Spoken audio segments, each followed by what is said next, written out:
The Aegean Dawn, Minoan and Mycenaean civilizations. In the mists of early European history, before the names of Sparta or Athens echoed through marble temples, before Homer's epics danced on the lips of generations, the Aegean world stirred with the first light of civilization. On the sunlit island of Crete and across the rocky terrain of mainland Greece, two powerful cultures arose, the Minoans and the Mycenaeans, who would lay the foundational stones of later Greek identity. Their world was one of palaces, seafaring trade, enigmatic scripts, and mythic grandeur, and though their stories were almost lost to time, the remnants of their achievements continue to whisper through ruins and rediscovered frescoes. The Minoan civilization emerged first, blooming as early as 3000 BCE and reaching its height around 2000 to 1450 BCE. Anchored on Crete, this seafaring society was remarkably advanced for its time, boasting complex architecture, centralized economies, and a vibrant artistic life. The heart of Minoan power pulsed in palatial centers like Knossos, Phaistos, and Zakros, not merely royal dwellings, but administrative and religious hubs that managed trade, stored surplus, and honored deities. These sprawling structures were adorned with vivid wall paintings, frescoes alive with imagery of nature, bull-leaping athletes, and marine scenes, suggesting a society not obsessed with war, but with rhythm, movement, and perhaps even ritual joy. The architecture itself reveals a remarkable sophistication. Multi-story buildings with light wells, plumbing systems, and airy courtyards speak to both aesthetic sensibility and practical innovation. The Minoans were perhaps one of the earliest peoples to blend function with beauty so harmoniously. Their use of timber and stone, paired with careful engineering, allowed their structures to withstand earthquakes, a testament to both necessity and ingenuity in a seismic region. Beyond their walls, the Minoans became masters of the sea, building a thalassocracy, a maritime empire, that reached across the eastern Mediterranean. Through trade with Egypt, the Levant, and the wider Aegean, they exchanged goods, ideas, and perhaps even religious concepts, weaving a web of influence that extended far beyond their island. Religiously, the Minoans appear to have revered a central female deity, possibly a mother goddess, often depicted holding serpents, flanked by lions, or framed by symbols of fertility and renewal. While much remains speculative, their religion seems to have emphasized natural cycles, the sanctity of animals, and perhaps ecstatic rites conducted in peak sanctuaries or cave shrines. The lack of grandiose warrior tombs or overt militarism in their art and artifacts points to a society that, at least during its peak, valued harmony and ritual over conquest. Yet, the Minoan world was not immune to catastrophe. Around 1450 BCE, the great palaces were destroyed, many by fire, and Minoan dominance faded rapidly. Some theories suggest natural disasters, possibly a volcanic eruption on nearby Thera, modern-day Santorini, triggered this collapse, while others point to the arrival of new powers from the mainland. The Mycenaeans. Whatever the cause, a shift in control occurred, and the torch of Aegean supremacy passed from the Minoan seas to the Mycenaean hills. The Mycenaeans, named after their hilltop citadel of Mycenae, were a different kind of people. Flourishing between 1600 and 1100 BCE, they were a warrior aristocracy whose culture revolved around fortified palaces, epic burials, and the accumulation of wealth and prestige. Unlike the airy open palaces of the Minoans, Mycenaean strongholds were built like stone fortresses, thick walls of cyclopean masonry looming over the plains, designed to resist both time and invasion. At Mycenae, Tiryns, and Pylos, these citadels stood as emblems of political power and centralized authority. Inside the Megaron, the central hall of the palace, kings presided over bureaucracies, military matters, and religious ceremonies. These rulers, known as wanaks, maintained tight control over both people and production. Evidence from Linear B tablets, an early form of Greek writing adapted from the Minoan Linear A, reveals a society deeply organized, with lists of offerings, resource distribution, and religious observances meticulously recorded by palace scribes. This bureaucracy points to an early form of statecraft that would echo in later Greek polities. In contrast to the Minoans, the Mycenaeans glorified the warrior ideal. Their burials speak volumes. Shaft graves filled with golden masks, ornate weapons, and lavish jewelry suggest a culture where martial prowess and elite status were intertwined. The famed Mask of Agamemnon, unearthed by Heinrich Schliemann in the 19th century, though debated in attribution, encapsulates the grandeur with which Mycenaean elites honored their dead. They were not shy about death. In fact, they monumentalized it, carving out tholos tombs, beehive-shaped stone structures, to enshrine the memory of their fallen. Trade remained a key part of Mycenaean power, but it was often reinforced by military strength. Their ships plied the same routes the Minoans once dominated, bringing in tin, copper, luxury goods, and perhaps mercenaries. Their influence reached Cyprus, Anatolia, the Levant, and even Egypt, where they were known as powerful foreigners and potential allies. However, their engagement with the wider world was tinged with both ambition and aggression. The famed tale of Troy, whether myth or memory, may reflect a Mycenaean campaign or rivalry echoing through centuries in Homer's poetry. Despite their militaristic edge, the Mycenaeans were not cultural brutes. They adopted and adapted Minoan symbols, styles, and practices into their own art and religion. Frescoes found in Mycenaean palaces show influences from Cretan traditions, and their religious pantheon began to take on familiar shapes. Early versions of gods that would later dominate the Greek world: Zeus, Poseidon, Hera, and Athena. These deities, once invoked in palace rituals, would survive the collapse of the Bronze Age and emerge again in the temples of the Classical Age. Then came darkness. Around 1200 BCE, the Mycenaean world unraveled. Palaces were abandoned, cities burned, and the bureaucratic script of Linear B disappeared. The reasons remain debated. Some point to invasions by the so-called Sea Peoples, others to internal strife, drought, or systemic collapse from overextension. Whatever the cause, the end was swift and far-reaching. Greece entered a centuries-long decline known as the Dark Ages, a time without writing, without palaces, and with far less evidence of complex civilization. Yet, memory did not vanish. The legends of heroes, the songs of battles, and the names of gods lived on in oral tradition. What the Minoans and Mycenaeans had shaped in trade, in architecture, in religion, and in governance became the fertile soil from which classical Greece would later rise. Their echoes linger in epic poetry, their ruins inspired awe and curiosity in later Greeks, and their gods remained worshipped, albeit transformed.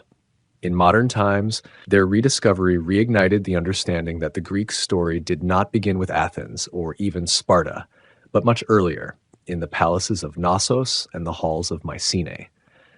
When Sir Arthur Evans uncovered the labyrinthine ruins of Knossos in the early 20th century, he believed he had found the mythical labyrinth of King Minos, a tale entwined with the Minoan legacy.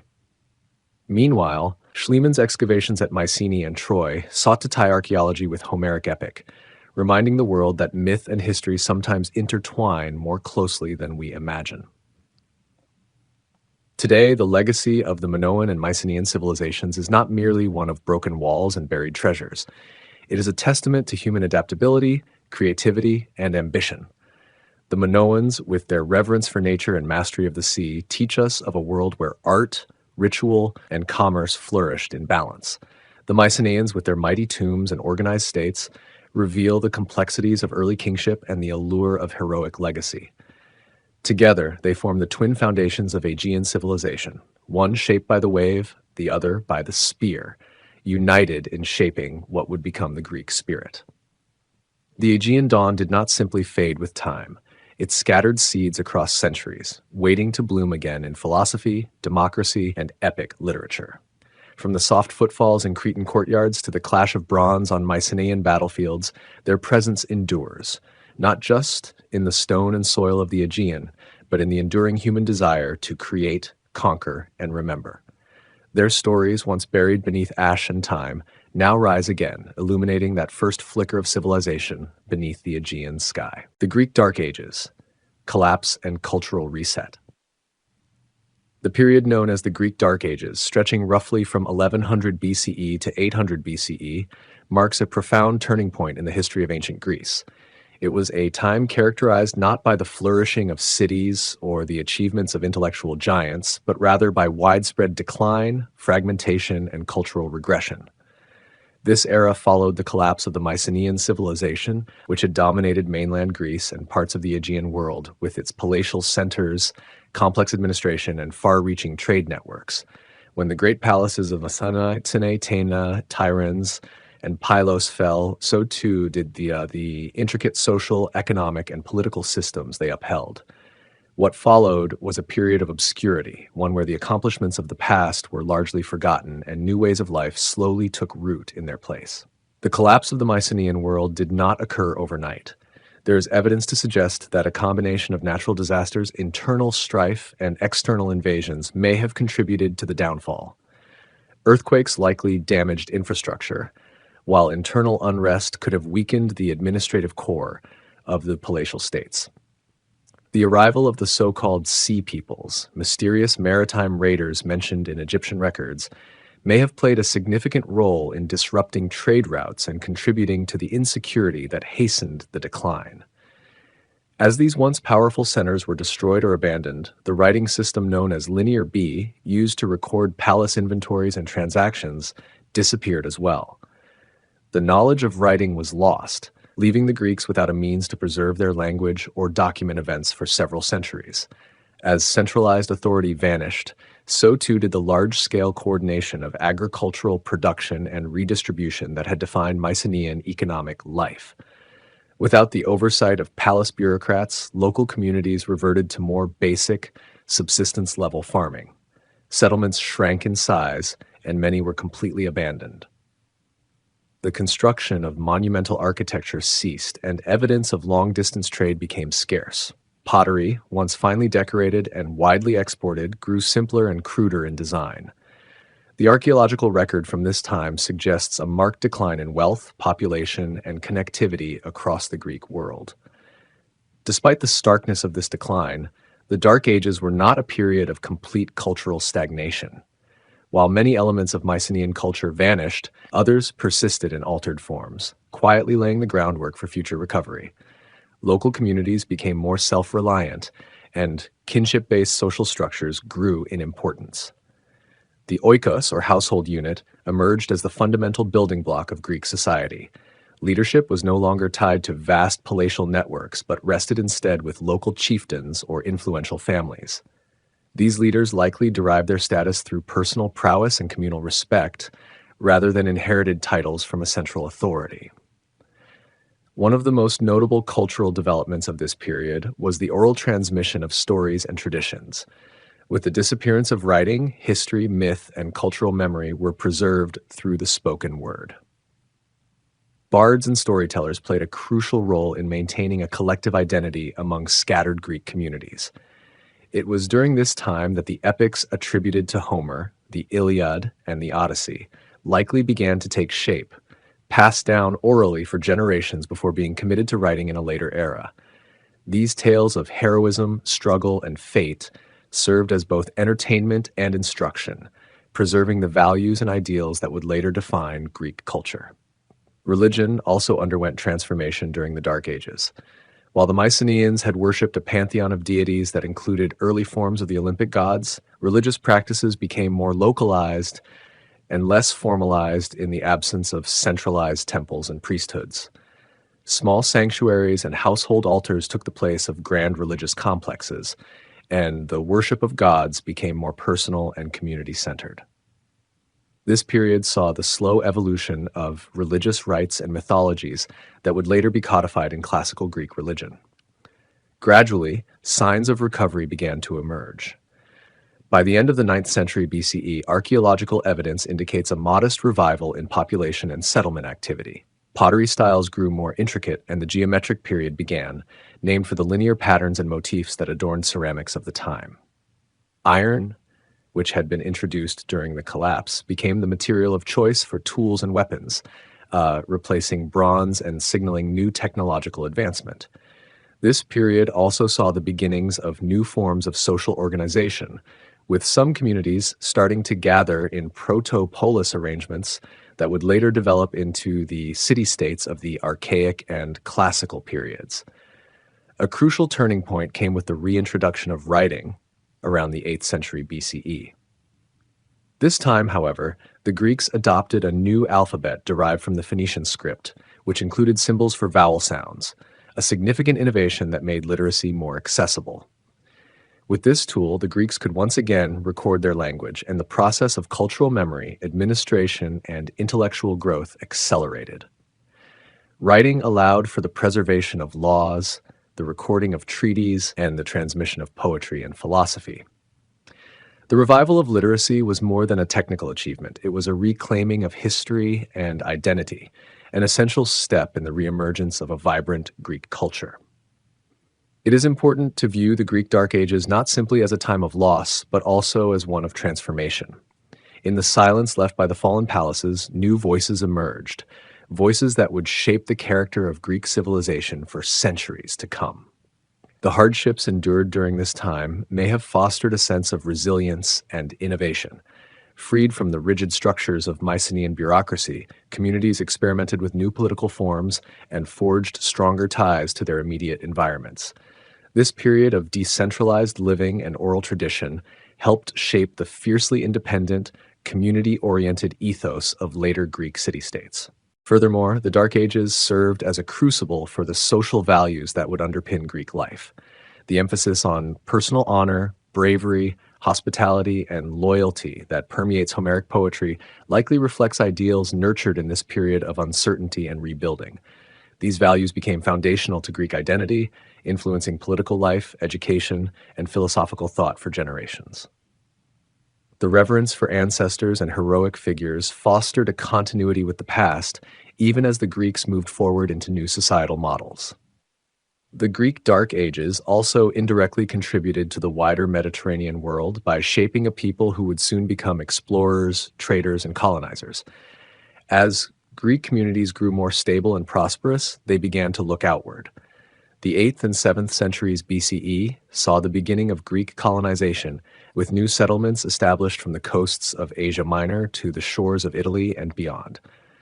This expansion helped spread Greek language, art, and customs throughout the Mediterranean basin. The skills honed during the centuries of hardship, adaptability, resilience, and communal cooperation were now applied to navigating foreign lands and founding new cities. While many records of this era remain sparse, the Greek Dark Ages offer valuable insight into the cyclical nature of human history. It was a time when people had to rebuild from ruins without the guidance of grand institutions or inherited wealth. What emerged was not a mere replication of the Mycenaean past, but something distinct, a cultural reset that set the stage for Greece's eventual golden ages. From this silence, the echoes of new voices rose, carrying forward fragments of the past while forging something wholly new. In the end, the legacy of the Greek Dark Ages is not one of despair, but of survival, creativity, and the enduring strength of human communities to adapt and evolve. The Athenian Experiment, Birth of Democracy. The story of Athenian democracy is not simply the tale of a political invention. It is a complex and fascinating evolution that unfolded over generations, shaped by conflict, reform, ambition, and vision. The city of Athens, nestled among hills in the Aegean Sea, began as a typical aristocratic society where a handful of elite families held power and ordinary citizens had little say in governance. However, through a series of transformative steps, Athens emerged as the first known experiment in large-scale direct democracy. This experiment would not only define the city's own golden age, but also inspire political systems for centuries to come. In its earliest form, Athens was ruled by kings, a pattern common across early civilizations. But as time progressed, monarchical power gave way to aristocratic control. Wealthy noble families formed councils that governed affairs and monopolized decision-making. Power remained within closed circles, and the majority of Athenians, farmers, artisans, and laborers, found themselves excluded from political life. This exclusion led to growing discontent, particularly as economic inequalities widened. Debt slavery became a scourge, with many citizens forced into servitude when unable to repay their loans. Land ownership was concentrated in the hands of a few, while the poor were left vulnerable and voiceless. This imbalance could not hold indefinitely. Social tension simmered and unrest brewed. In an effort to avoid revolution, Athens turned to a wise and respected figure, Solon. Elected as archon in the early 6th century BCE, Solon introduced a series of reforms aimed at healing the divisions in Athenian society. He canceled debts, abolished debt slavery, and reorganized the political structure to broaden participation. Although Solon did not establish a democracy in the modern sense, his efforts laid crucial groundwork. By dividing citizens into classes based on wealth rather than noble birth, he allowed for greater inclusion and gave the non-aristocratic population a limited voice in governance. Solon's reforms were bold, but not universally accepted. While he sought to mediate between the rich and poor, both sides found reasons for dissatisfaction.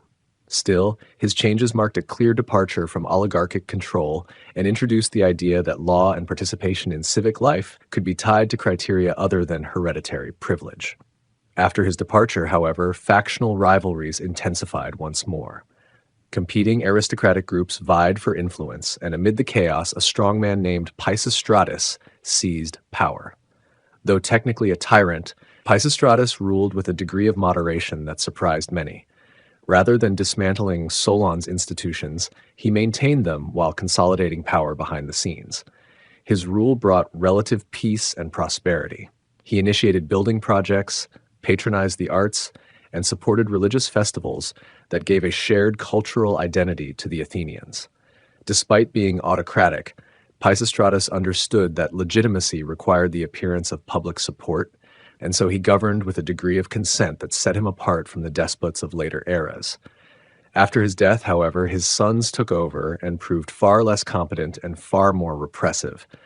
Their reigns stirred resentment and ultimately led to their expulsion. This moment of upheaval opened the door for a new figure, Cleisthenes. It was under Cleisthenes that the foundations of genuine democracy were laid. He recognized that the old tribal and aristocratic divisions were a source of instability. To counter this, he reorganized Athenian society into new political units called demes, which were designed to cut across traditional family lines and regional loyalties. This innovation diluted the power of noble families and empowered the broader citizenry. Cleisthenes also restructured the Athenian council system. Instead of aristocrats dominating deliberation, the new Council of 500 was chosen by lot from among the demes. This system ensured wider representation and reduced the possibility of elite dominance. For the first time, the average citizen could participate directly in governance. Voting, holding office, and serving on juries became duties and privileges shared among the people, not monopolized by a few. This radical inclusiveness made Athens a political anomaly in the ancient world. The Athenian experiment was not static. It continued to evolve, particularly during the 5th century BCE, often considered the height of Athenian democracy. During this golden age, the political system matured and participation in public affairs became a defining aspect of Athenian identity. Citizens assembled in the ecclesia to debate and vote on laws, war, and policy. Key officials were selected by lot, reducing corruption and ensuring fairness. Magistrates served brief terms and were subject to scrutiny, while citizens could propose laws, speak in the assembly, and even challenge officials if misconduct was suspected.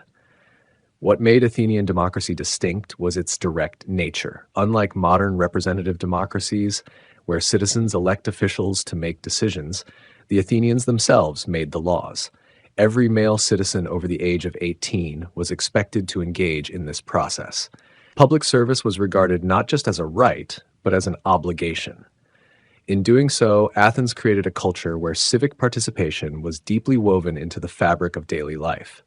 Being a citizen meant being a decision maker, not just a passive observer. Yet this system had its limitations. Women, slaves, and foreigners were excluded from political life. Though the democracy of Athens was inclusive for its time, by modern standards it was far from universal. Nevertheless, within the boundaries it set, the experiment was revolutionary. It offered a vision of governance based on equality among citizens and accountability of leaders. It showed that ordinary people, when given structure and responsibility, could govern themselves effectively. One of the key innovations that sustained Athenian democracy was the use of sortition, or selection by lottery. This technique prevented entrenched power and discouraged corruption. Offices were rotated regularly, ensuring that governance did not become the domain of professionals or elites. This idea that leadership should circulate among citizens was a powerful counterbalance to oligarchy. Similarly, the practice of ostracism allowed citizens to vote to exile any individual seen as a threat to the state. Though controversial, it was a mechanism designed to prevent the return of tyranny. The democratic system faced many tests, especially during times of war. The long conflict with Sparta, known as the Peloponnesian War, put immense pressure on the city. Strategic decisions, military leadership, and public morale all became matters of debate in the assembly. Some critics argued that democracy led to rash decisions and unstable policies. The trial and execution of Socrates, accused of corrupting the youth and impiety, was one of the darker chapters in Athenian democracy, revealing the tension between public opinion and individual freedom. Despite its flaws, the Athenian model left a profound legacy. Its emphasis on civic duty, rule by law, and public debate provided a framework that later societies would study and emulate. Even after Athens fell under Macedonian and Roman control, the memory of its democratic innovations endured. Philosophers and statesmen across the centuries have looked to Athens as an example of what is possible when people share power and responsibility. Democracy in Athens was not a utopia. It was noisy, imperfect, and occasionally unjust. But it was also vibrant, dynamic, and astonishingly modern in many respects. Citizens had the right to speak, to vote, and to challenge decisions. Public officials were accountable, and power was decentralized. It was an environment that fostered not only political engagement, but also intellectual flourishing. The same city that created democracy was also the birthplace of classical philosophy, theater, and art. These cultural achievements were deeply intertwined with the political freedom that democracy enabled. The Athenian experiment was ultimately short-lived. External conquests and internal strife brought an end to its full expression. Yet its impact stretched far beyond its temporal bounds. Thinkers like Aristotle and later the framers of modern democratic systems drew heavily on Athenian ideas. Concepts like equality before the law, civic participation, and checks on power became cornerstones of democratic thought. Even in eras dominated by monarchies and empires, the Athenian model served as a reminder that governance could belong to the people. In the end, the birth of democracy in Athens was not the result of a single event or person, but the culmination of struggles, reforms, and ideas forged across generations. It emerged in response to real social and political needs, evolved through trial and error, and endured because it resonated deeply with the values of those who practiced it. Though modern democracies differ in form and scope, the Athenian experiment remains a foundational chapter in the human story of self-rule. It speaks to the enduring hope that power can be shared, voices can be heard, and society can be shaped by the many rather than the few. The Peloponnesian War, Greece divided. The Peloponnesian War, a prolonged and devastating conflict between Athens and Sparta, reshaped the ancient Greek world and left a legacy of political, military, and cultural consequences that echoed throughout history. It was not merely a war between two powerful city-states, but a clash of two fundamentally different societies, one maritime and democratic, the other land-based and oligarchic. The roots of the conflict trace back to the uneasy peace following the Persian Wars. While the Greeks had united to repel the Persian threat, the alliance began to fracture as Athens grew more dominant and began transforming the Delian League into an empire that served its own interests rather than the collective security of its members. Athens' use of league funds to beautify its own city and bolster its naval supremacy stoked resentment among its allies and alarmed Sparta, which viewed Athens' rising influence as a threat to the traditional balance of power. Tensions steadily escalated as Athens exerted control over more Aegean territories and imposed its democratic system on others. Sparta, conservative and suspicious of foreign influence, saw itself as the guardian of Hellenic tradition. The contrast in values and governance between the two powers was stark, with Athens fostering a culture of debate, innovation, and economic expansion, while Sparta maintained a rigidly disciplined society built on military strength and control over a large population of enslaved helots. The conflict became inevitable as both sides viewed the other's ambitions as existential threats. The immediate cause came when Sparta declared war in 431 BCE, responding to a series of provocations, including Athenian interventions in areas considered under Spartan influence. The war unfolded in several phases over nearly 3 decades. Initially, Sparta launched annual invasions of the Athenian countryside, hoping to force Athens into open land battles where Spartan hoplites held the advantage. Athens, under the leadership of Pericles, avoided direct confrontation on land and relied on its superior navy to strike along the Peloponnesian coast and maintain supplies through its maritime empire. Pericles' strategy involved sheltering the population within the city walls, allowing the enemy to ravage the fields while Athens remained protected and fed by imported grain. However, this approach had unforeseen consequences. A devastating plague struck the crowded city in 430 BCE, killing thousands, including Pericles himself. The loss of their visionary leader and the societal chaos that followed dealt a significant blow to Athenian morale and stability. Despite the tragedy, Athens continued to resist, and the war dragged on with intermittent periods of uneasy truces and renewed hostilities. Both sides committed atrocities and violated religious sanctuaries, eroding the moral high ground they each claimed. The conflict took a toll not only on soldiers but also on civilians, whose livelihoods were upended by raids, sieges, and shifting allegiances. Smaller states were often forced to choose sides or suffer the consequences of neutrality, leading to widespread devastation and internal strife across the Greek world. The war also saw the emergence of brutal civil conflicts within city-states, as factions aligned themselves with either Athens or Sparta.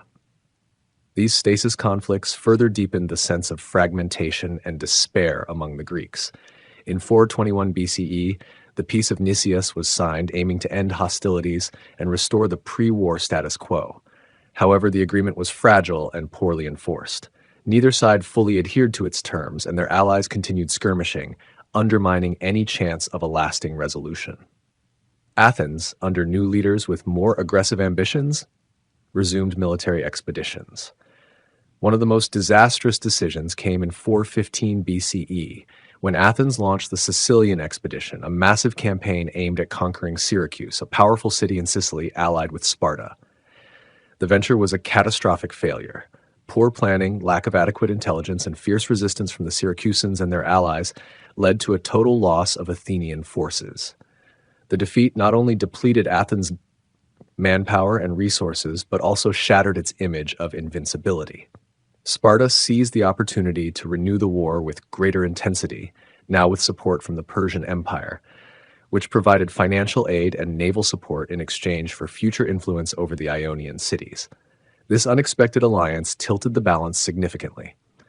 With Persian gold, Sparta built a fleet capable of challenging Athenian dominance at sea. The tide began to turn as key Athenian allies defected, and revolts erupted across the Athenian Empire. Internally, Athens was racked by political turmoil, swinging between democracy and oligarchy as trust in leadership deteriorated. The city struggled to fund its navy, and years of war had worn down both the people's will and the state's ability to govern effectively. Naval battles became increasingly decisive in the later years of the conflict. The Spartans, under the skilled admiral Lysander, dealt a crushing blow to Athens at the Battle of Aegospotami in 405 BCE. The Athenian fleet was destroyed, cutting off the city's grain supply and leaving it vulnerable. With no means to import food or defend its territory, Athens was forced to surrender in 404 BCE. The once mighty city was stripped of its empire, its walls were dismantled, and a Spartan-imposed oligarchy known as the 30 Tyrants took control. Though the democratic faction eventually restored the traditional system, Athens would never regain its former supremacy. The Peloponnesian War left Greece fractured and weakened. The prolonged struggle had drained the resources and spirit of both Athens and Sparta. While Sparta emerged victorious, it soon found itself overextended and incapable of managing the fragile Greek world it had helped break apart. The Persian Empire reasserted its influence in Asia Minor, and new powers such as Thebes and eventually Macedon rose to challenge the old order. The cultural and intellectual vibrancy of Athens dimmed, although it never disappeared entirely. Its loss, however, marked a shift from an era of artistic, philosophical, and political flourishing to one dominated by warlords and shifting alliances. Thucydides, the Athenian general turned historian, chronicled the war with a realism that emphasized the destructive nature of power politics. His account remains one of the most profound examinations of human behavior under the stress of war. He did not romanticize the conflict, but laid bare its horrors, the betrayals, the cruelty, the loss of integrity in both personal and political spheres. Through his eyes, the war appears not simply as a contest of arms, but as a warning about the fragility of civilization when ambition overtakes moderation and when fear and pride govern decisions. The lessons of the Peloponnesian War extend far beyond the ancient world. The war's consequences were not limited to political downfall or territorial loss. Social structures were also deeply affected. The constant threat of attack led to a militarization of daily life and an erosion of public trust.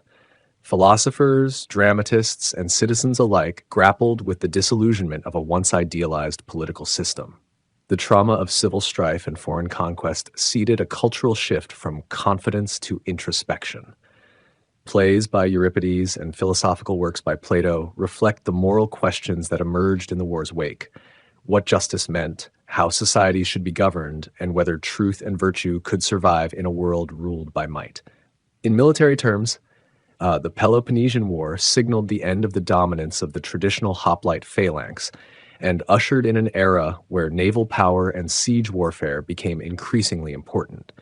It also demonstrated the importance of psychological warfare, propaganda, and diplomacy, as alliances and betrayals played crucial roles throughout the conflict. The war revealed how interconnected the Greek world had become and how conflict in one region could destabilize the entire network of city-states. It also proved that no polis, however mighty, was immune to collapse when internal division combined with external threats. Ultimately, the Peloponnesian War stands as a monumental chapter in Greek history, not just for its scale and destruction, but for the insight it offers into human nature, governance, and the price of ambition. Greece emerged from the war not stronger, but more vulnerable. The ideals once championed by the great city-states were compromised by the brutal realities of prolonged conflict. While the Greek spirit endured in its culture and thought, the unity required to protect it was shattered. The seeds of future domination by foreign powers were planted in the ashes of this civil war. And yet, the memory of the Peloponnesian War continues to inform the study of politics, ethics, and history, reminding us of both the heights and the pitfalls of human endeavor. Even after the official surrender of Athens, the embers of conflict in the Greek world did not die out. The fragile peace imposed by Sparta lacked the strength to unify the fractured region. The Spartan victory had been achieved with the help of Persian resources, and this dependence came at a steep price. To maintain dominance, Sparta had to honor its agreements with Persia, especially regarding the autonomy of the Ionian cities, many of which had previously belonged to Athens. This uneasy relationship sowed resentment, as Spartans found themselves compromising their own Panhellenic ideals to appease a foreign empire they once fought against. The establishment of the 30 tyrants in Athens demonstrated the dangers of imposed rule. This group of oligarchs, installed by Sparta, quickly engaged in purges, confiscations, and political terror. Their reign was short-lived but marked by extreme cruelty and division. Though eventually overthrown by a democratic counter-movement, the brief period under the 30 tyrants deepened political wounds. Trust in governance became harder to restore, and Athens, though politically revived, remained economically and militarily diminished. The city-state that had once projected confidence and cultural brilliance now struggled to preserve its independence and rebuild its shattered society. Sparta's own position as hegemon was quickly challenged. Unlike Athens, which had developed administrative structures to manage its empire, Sparta lacked the infrastructure to govern distant territories. Its attempts to dominate the Aegean world met with increasing resistance. Other Greek states, particularly Thebes and Corinth, began to challenge Spartan authority. Thebes, which had originally allied with Sparta during the war, grew disillusioned with Spartan policies. Tensions culminated in renewed conflicts, such as the Corinthian War, which saw former enemies uniting against Spartan expansion. This marked a cycle of wars that would plague Greece for decades, with no single polis able to establish a lasting peace. Culturally, the post-war years were marked by a shift in tone. Tragedians who had once celebrated civic virtue now explored themes of betrayal, suffering, and moral ambiguity. The democratic ideals that had been central to Athenian identity were questioned. Philosophers like Socrates, who had survived the war but witnessed its decline, became more critical of the democratic process and the susceptibility of the masses to manipulation. His trial and execution, just a few years after the war's end, symbolized the confusion and fear gripping a city unsure of how to navigate its new reality. The war had not only destroyed buildings and economies, but had also eroded the psychological foundations of Greek civic life. Militarily, the war altered the balance of power among land and naval forces. Sparta had relied almost exclusively on its army and had initially struggled against Athens' naval superiority. However, its willingness to adapt, especially by building a fleet with Persian assistance, allowed it to win.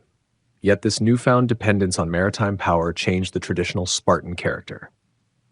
The emphasis on simplicity and discipline weakened as generals and admirals pursued personal ambitions and wealth through military command.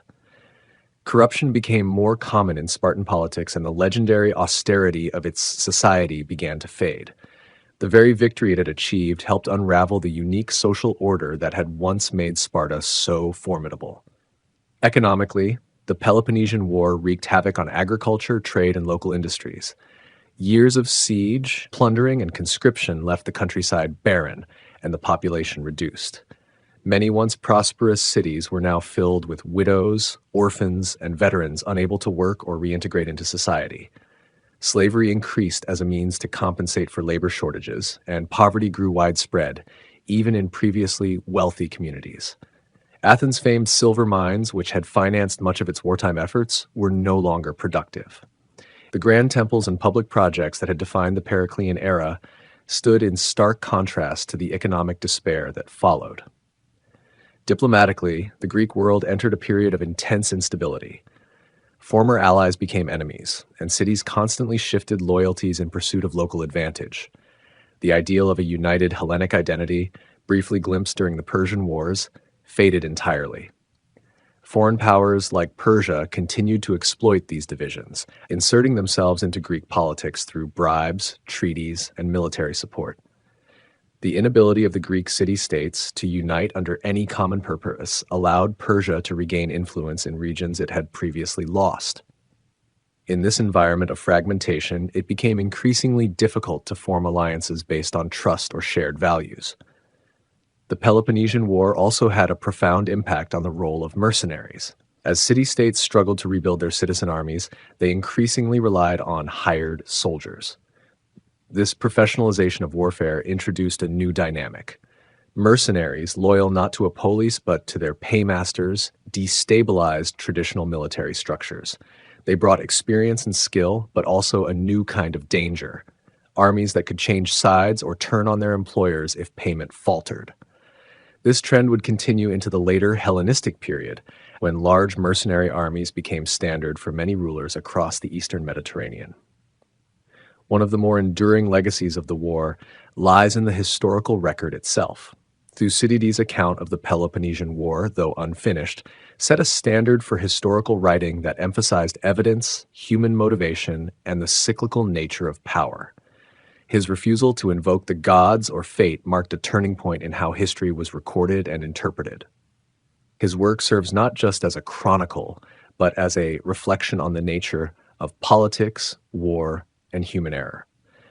Later historians and political thinkers from the Roman era to modern times would turn to his text for insight into the causes and consequences of conflict. In the years that followed the war, Athens gradually recovered some of its cultural standing, especially in the arts and education. It became a center of learning, attracting students and thinkers from across the Greek world. However, its political and military influence remained permanently reduced. Sparta's supremacy also proved short-lived. The Battle of Leuctra in 371 BCE, in which Thebes decisively defeated Sparta, marked the end of Spartan dominance. This opened the door for new powers to rise, including Macedon under Philip II, and later Alexander the Great, whose campaigns would radically alter the Greek world and beyond. The Peloponnesian War thus stands as more than just a war between Athens and Sparta. It represents the tragic culmination of rivalry, pride, and short-sighted ambition. It destroyed the fragile unity of the Greek world and paved the way for its eventual conquest by external forces. Though cities were rebuilt and governments reformed, the underlying cohesion that had allowed Greece to resist Persia was never truly restored. The competitive spirit that once fueled artistic and philosophical achievement had turned inward, devouring the very society that had nurtured it. In essence, the Peloponnesian War serves as a somber reminder of how greatness, when unchecked by humility and foresight, can lead to self-destruction. The Greeks, despite their brilliance, were unable to rise above their internal divisions. The lessons of this war remain as relevant today as they were in the 5th century BCE, highlighting the dangers of power without unity and ambition without restraint.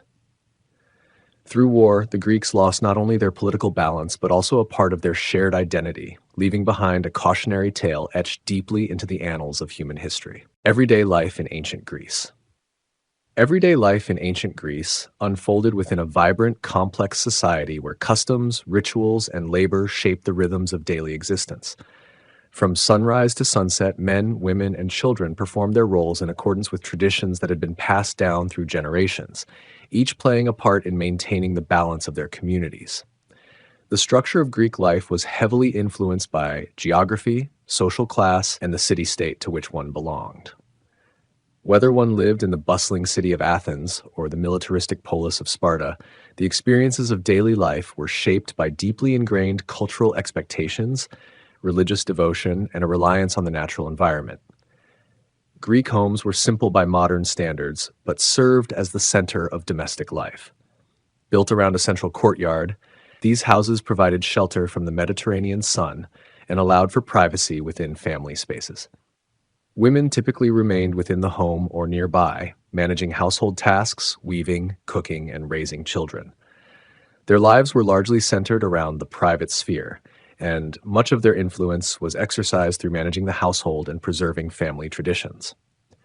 Men, on the other hand, occupied the public realm, engaging in politics, philosophy, commerce, and warfare, depending on their status and the needs of the polis. Agriculture was the backbone of the Greek economy, and much of daily life revolved around the seasons and the demands of farming.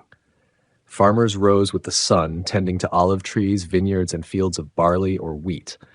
Labor was intensive and often dictated by the harshness of the terrain, which made innovation in farming techniques essential. Even city dwellers maintained small plots of land or had close connections to rural estates, reinforcing the deep ties between Greek identity and the land. Markets, or agoras, bustled with activity, where farmers sold produce, craftsmen displayed wares, and philosophers debated under open skies. Religious practice was embedded in the very fabric of daily life. Offerings to household gods, small shrines in courtyards, and participation in public festivals connected individuals to the divine. Each city-state had its patron deity, and temples were not only religious centers, but also places of civic pride and community gathering. The Greeks believed the gods played an active role in their lives, influencing everything from the outcome of wars to the fertility of their crops. This belief encouraged both fear and reverence, with rituals and sacrifices seen as necessary duties to maintain favor and avoid misfortune. Education in ancient Greece varied by region and social status. In Athens, boys received instruction in reading, writing, music, physical training, and rhetoric, skills considered essential for active citizenship. Education emphasized the cultivation of both mind and body, a reflection of the ideal kolokathia, the unity of goodness and beauty. Girls were generally educated at home, learning domestic skills and the responsibilities expected of future wives and mothers. In Sparta, the approach was starkly different. Education for boys centered almost exclusively on physical training and discipline, preparing them from an early age for a life of military service. Spartan girls, unlike their Athenian counterparts, received physical education as well, reflecting the state's emphasis on strength and fitness for all its citizens. Work in ancient Greece extended beyond the fields. Artisans, potters, metalworkers, and builders contributed to the rich material culture that defined the Hellenic world. Their labor produced the temples, sculptures, and pottery that continue to shape modern perceptions of Greek achievement. Slavery, though deeply troubling by modern standards, was a widespread institution in ancient Greece and played a crucial role in the economy. Enslaved people worked in households, workshops, and mines, and their efforts enabled the leisure and education of many free citizens. While not all enslaved individuals were treated equally, their presence was a constant reminder of the divisions within Greek society. Meals in ancient Greece were simple, yet nourishing. Bread made from barley or wheat, olives, cheese, and wine formed the staples of the diet, supplemented by vegetables, fruits, and occasionally fish or meat during special occasions. Dining was both a practical and social activity. In wealthier homes, men gathered in symposia, social drinking gatherings, where conversation, music, and philosophical discourse took place, often accompanied by entertainment.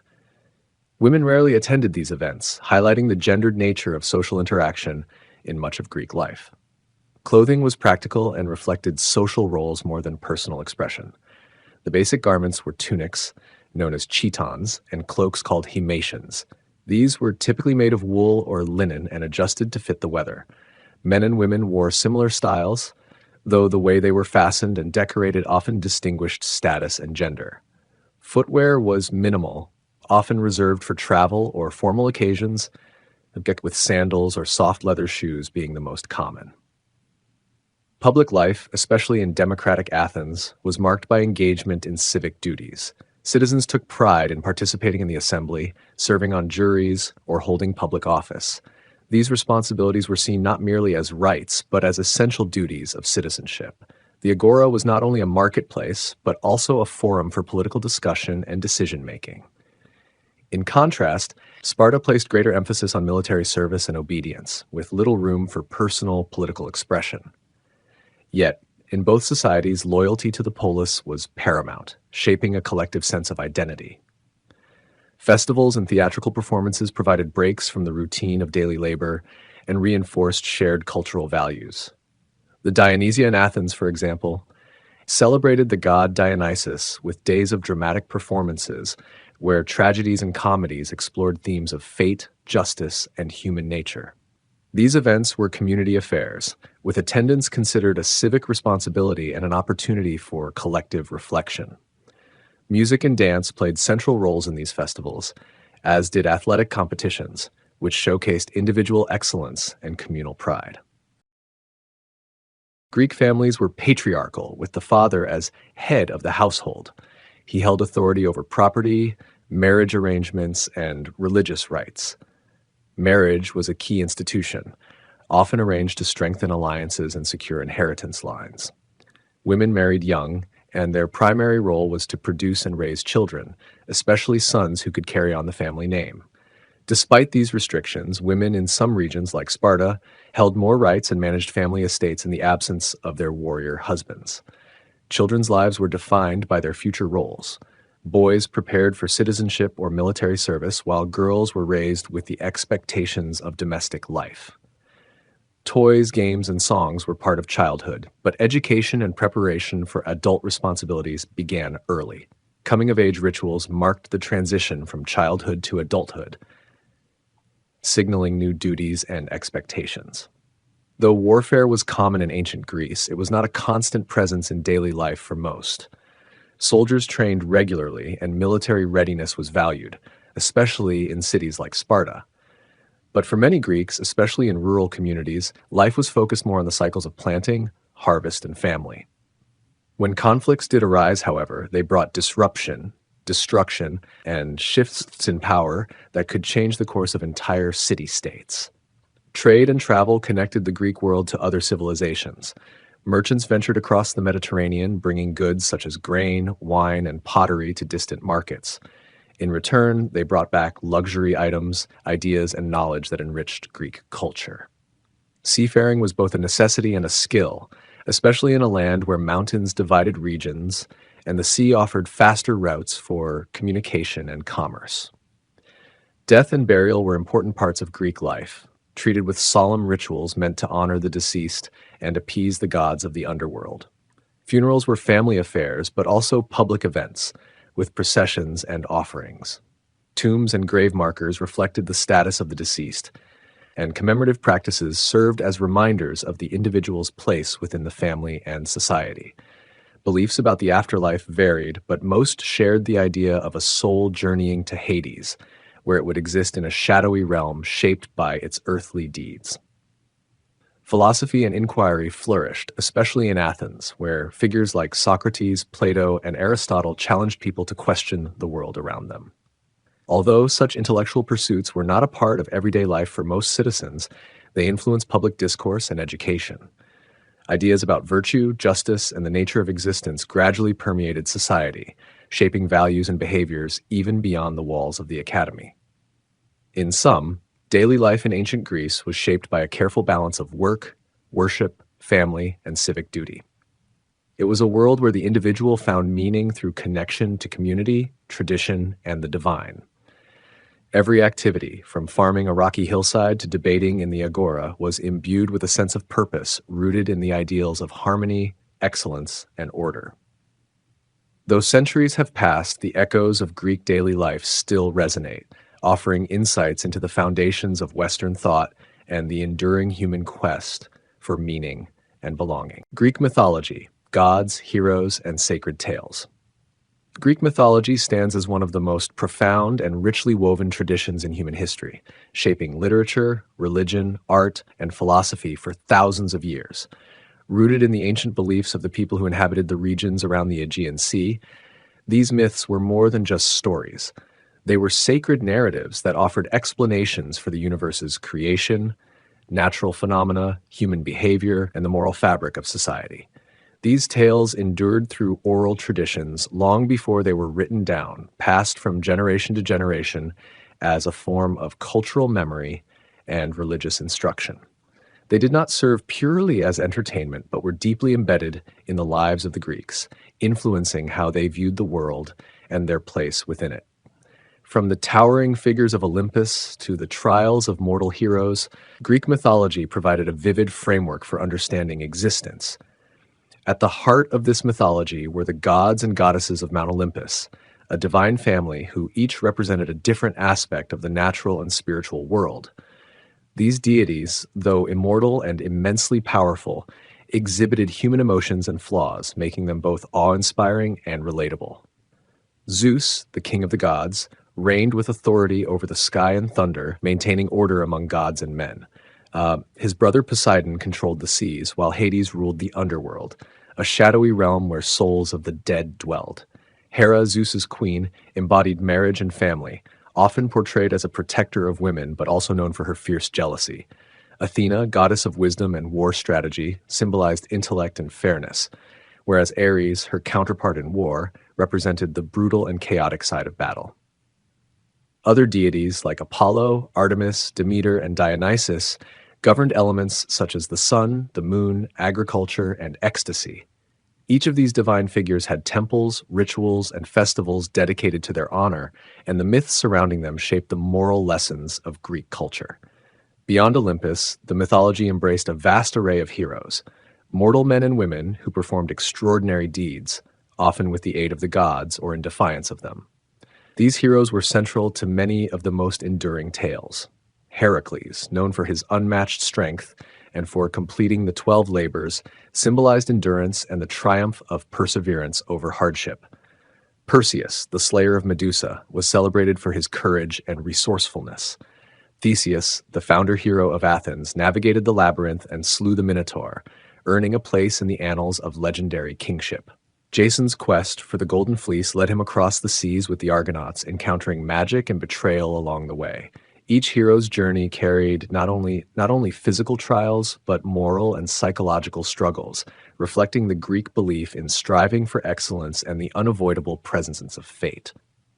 Greek mythology also includes powerful female figures who shape events through wisdom, strength, or tragic resolve. Figures such as Medea, who defied expectations with both brilliance and vengeance, and Helen of Troy, whose abduction sparked the Trojan War, illustrate how women were both revered and feared within myth. Goddesses like Aphrodite, the embodiment of love and beauty, played central roles in stories where passion and desire steered the fate of men and cities alike.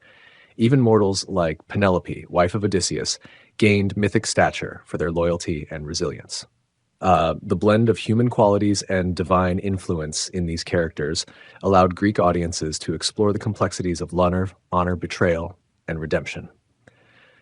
One of the most defining elements of Greek mythology is its exploration of fate and prophecy, the belief that destiny was inescapable under many stories. Even the gods themselves could not always alter fate, a concept that was personified in the three Moirai, or fates, who spun, measured, and cut the threads of life. This idea brought a somber reality to many myths, as seen in the tragic stories of figures like Oedipus, whose fate was sealed despite every effort to avoid it. Such stories served as reminders of the limits of human control and the importance of humility before forces greater than oneself. Greek mythology was also a cosmology, a way of explaining the structure and origins of the world. It began with chaos, a formless void from which emerged primordial deities like Gaia, the earth, and Uranus, the sky. Their descendants included the Titans, immense beings who ruled before the Olympians. The Titan Cronus, fearing his own children would overthrow him, devoured them at birth, only to be tricked by his wife Rhea into saving their youngest, Zeus. When Zeus reached maturity, he led a revolt against Cronus and the Titans, initiating a new divine order. This struggle between generations reflected deeper themes of time, change, and the renewal of power. The natural elements, earthquakes, storms, stars, and seasons, were tied to the actions and emotions of gods, giving a human face to the unpredictable forces of nature. The myths were often tied to specific places and rituals connecting communities to their land and ancestors. Delphi, with its oracle of Apollo, was considered the center of the world and a place where divine will was revealed. Mycenae, Thebes, and Troy were not only historical cities, but also stages for mythological epics. The landscape of Greece itself was shaped by myth. Caves where gods were born, mountains where battles took place, springs said to have emerged from divine tears or footsteps. These connections grounded abstract stories in physical reality, making mythology a living part of daily experience. Myths were reenacted in festivals, dramatized in theater, and taught in schools as part of a child's moral and civic education. Greek mythology did not remain static. It evolved over centuries, absorbing influences from neighboring cultures such as Egypt and the Near East, while also adapting to new philosophical and political ideas. Poets like Homer and Hesiod were instrumental in shaping the mythological canon, each offering their own interpretations and emphases. Homer's Iliad and Odyssey focused on heroism, honor, and the human condition during and after the Trojan War. Hesiod's Theogony detailed the genealogy of the gods, offering structure to a chaotic array of stories. These works became foundational texts studied and recited for generations, guiding the way Greeks understood not only the divine, but also themselves. Art and architecture also bore the imprint of mythology. Vase paintings, sculptures, and temple reliefs depicted scenes from famous myths, preserving their details and spreading their influence beyond elite literary circles. From the Parthenon friezes to humble household shrines, the visual representation of myths reinforced their place in cultural memory. Drama, too, became a powerful medium for exploring mythological themes. The tragedies of Aeschylus, Sophocles, and Euripides transformed ancient myths into probing examinations of ethics, justice, and human suffering. Through the stage, myth became a mirror for society, raising questions that resonated with every generation. Greek mythology's influence did not end with the decline of ancient Greece.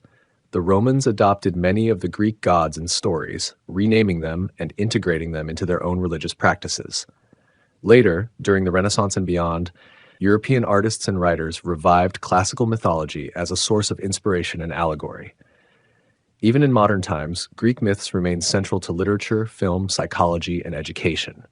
Characters like Prometheus, who stole fire from the gods to give to humanity, or Narcissus, who fell in love with his reflection, continue to serve as symbols in discussions about human creativity, vanity, and sacrifice. These stories endure not only because of their dramatic power, but also because they speak to universal human experiences. What makes Greek mythology particularly enduring is its refusal to simplify the human experience.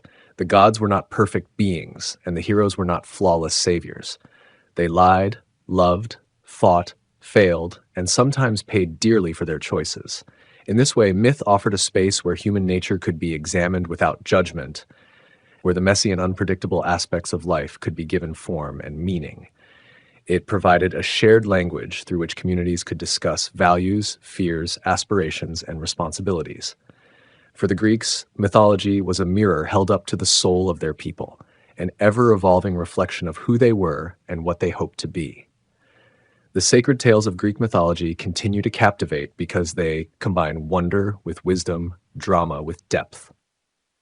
They reveal a civilization's attempt to grasp the divine, to explain the unknown, and to pass on a vision of life filled with meaning.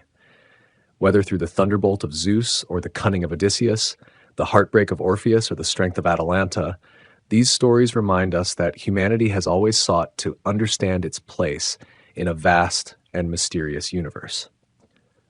Through myth, the ancient Greeks offered not just explanations, but profound insights into love, loss, courage, and destiny. And through their enduring tales, they invite every generation to walk with gods, confront monsters, and ask the timeless questions that lie at the heart of all human journeys. The mythology of ancient Greece, while rooted in religious and cultural traditions, also served as a philosophical lens through which people contemplated the deepest aspects of life. These tales often explored the tension between hubris and humility. Many stories warned against excessive pride or the arrogance of challenging the natural order. Figures like Icarus, who ignored his father's warnings and flew too close to the sun with wax wings, perished not because of malice, but because of overconfidence. His fall became a metaphor for the consequences of ignoring wisdom and attempting to transcend one's mortal limits. Similarly, the myth of Niobe, who boasted of her superiority to the goddess Leto and lost all her children as punishment, reinforced the value of reverence and self-restraint. Through such narratives, myths became moral compasses, guiding listeners through the complexities of ethical behavior and the unpredictable consequences of choices. Transformation was another key theme that ran deeply through Greek myths. Whether physical, emotional, or spiritual, metamorphosis was portrayed as a profound response to suffering, revelation, or divine intervention. The myth of Daphne, who was turned into a laurel tree to escape Apollo's pursuit, illustrated the tension between desire and autonomy. Narcissus, whose self-love led him to become a flower, symbolized the dangers of obsession. These transformations were not merely punishments or miracles. They were poetic reflections of inner truths manifesting outwardly. Myths such as these suggested that change was both inevitable and sacred, a process by which individuals moved closer to their true nature or to their fate. Mythology also offered explanations for natural landmarks and celestial bodies. The night sky was populated by figures from myth who had been immortalized as constellations. Orion the hunter, Cassiopeia the queen, and Andromeda the princess became fixtures in the heavens, linking human stories with the cosmos. Mountains, rivers, and islands were often associated with specific myths. Mount Olympus was not just a towering peak. It was imagined as the dwelling place of the gods. The Aegean Sea carried the sorrow of King Aegeus, who threw himself into the waters after mistakenly believing his son Theseus had died. In this way, the landscape itself became a sacred text, read and remembered through the stories passed down by generations. Another powerful element in Greek mythology was the presence of monsters and fantastical creatures, each representing primal fears, societal challenges, or internal struggles. The Chimera, with its lion's head, goat's body, and serpent's tail, represented chaos and unnatural fusion. The Hydra, a multi-headed serpent that grew 2 heads for every one cut off, symbolized the persistence of evil and the difficulty of overcoming deep-rooted problems. The Sphinx, with the body of a lion and the head of a woman, challenged travelers with riddles and punished ignorance with death. These creatures were more than terrors to be vanquished. They were embodiments of mystery, inviting contemplation and confrontation. They pushed heroes to grow, and their defeats marked not just physical victories, but psychological and spiritual triumphs. Divine punishment and justice were common themes, reinforcing the importance of balance in the world. The gods, while capable of great kindness, were also swift to act against transgressors. Prometheus, who gave fire to mankind against Zeus's will, was punished with eternal torment, yet celebrated as a symbol of defiance and the human yearning for knowledge. Tantalus, who served the gods his own son as a test of their omniscience, was condemned to everlasting hunger and thirst. These myths emphasize that divine order could not be disrupted without consequences, and that morality, while shaped by human experience, was overseen by higher forces. In addition to myth's role in personal morality, it also reflected the structure and concerns of society. Kings and warriors were frequent protagonists, reflecting the aristocratic nature of early Greek politics and values. Yet, myths also included outcasts, wanderers, and underdogs, figures like Orestes, who wandered the earth tormented by guilt, or Bellerophon, who soared too high and fell in disgrace. This inclusion of a wide array of characters and outcomes suggested a nuanced understanding of fate and merit. Success was not guaranteed by birthright, nor was suffering always the result of wrongdoing. Instead, the myths acknowledged the complexity of life and the unpredictable turns of destiny. Greek mythology also gave great importance to the concept of hospitality, or xenia. The treatment of guests and strangers played a pivotal role in many stories. Odysseus's long journey home in the Odyssey is filled with episodes that hinge on hospitality. Those who honored it, like the Phaeacians, were rewarded with divine favor. Those who violated it, like the Cyclops Polyphemus, faced ruin. Xenia was not just social etiquette. It was sacred, believed to be overseen by Zeus himself. These stories reinforce the idea that every interaction carried moral weight, and that even the humblest acts could reflect one's character. Myth also dealt with themes of love in its many forms: romantic, familial, and divine. The love between Orpheus and Eurydice became one of the most poignant tales of loss and longing. Orpheus, who descended into the underworld to retrieve his wife, was told he could bring her back only if he did not look at her until they reached the surface. His final glance, driven by doubt and desire, doomed her to eternal separation. Their story underscored the fragility of hope and the pain of human limitations. The tale of Pygmalion, who fell in love with a statue he carved, reflected the idealization of beauty and the transformative power of affection. These myths didn't merely portray love as joyful. They examined its challenges, its risks, and its redemptive potential. Among the most influential stories were those found in epic cycles that narrated the fall of great cities and the wrath of gods. The Trojan War, a cornerstone of Greek myth, brought together many of the greatest heroes and gods in a sprawling saga of honor, betrayal, and destiny. From the judgment of Paris to the rage of Achilles and the cunning of Odysseus, the war's narratives reflected both the glory and the horror of conflict. The war's aftermath, the journeys, the losses, and the foundations of new cities demonstrated that even in destruction there could be rebirth. Myths like these served as both cautionary tales and sources of cultural pride, linking the Greeks with a heroic past that shaped their identity. Death and the afterlife were explored with great imagination and solemnity. The underworld, ruled by Hades and Persephone, was a place where souls journeyed after death. It was not always a place of torment. Its many regions reflected the deeds of one's life. The Elysian fields were a realm of peace for the virtuous, while Tartarus housed the wicked in eternal punishment. The river Styx, the ferryman Charon, and the three-headed dog Cerberus became lasting symbols of the boundary between life and death. These images gave form to existential questions and offered a structure by which to contemplate mortality. In the end, Greek mythology provided a mirror to the ancient soul, a reflection of fears, ideals, and desires that are still relevant today. Its tales were not static. They were retold, reshaped, and reimagined to suit new audiences, contexts, and needs. Yet through all its transformations, the core of Greek mythology remained constant, a profound exploration of the human experience, rich in imagination and wisdom. These stories endured because they touched on what is universal: our longing to understand the world, to overcome adversity, to honor the divine, and to leave behind a legacy worthy of remembrance. And so, in temples and theaters, on painted pottery and crumbling scrolls, in whispered stories and grand epics, Greek mythology continues to echo through time, inviting us to listen and learn. Olympic Games and the celebration of the human form. The Olympic Games, as conceived in ancient Greece, were not merely athletic contests. They were an exaltation of the human form and a profound expression of cultural values that intertwined physical excellence, spiritual devotion, and civic identity. Rooted in the city of Olympia, the original games reflected an entire worldview where the body and the soul were seen as inseparable, each needing cultivation. The Greek reverence for the human body as a vessel of divine potential found its ultimate expression in the Olympic arena, where athletes were not just competing but honoring the gods through their physical achievements.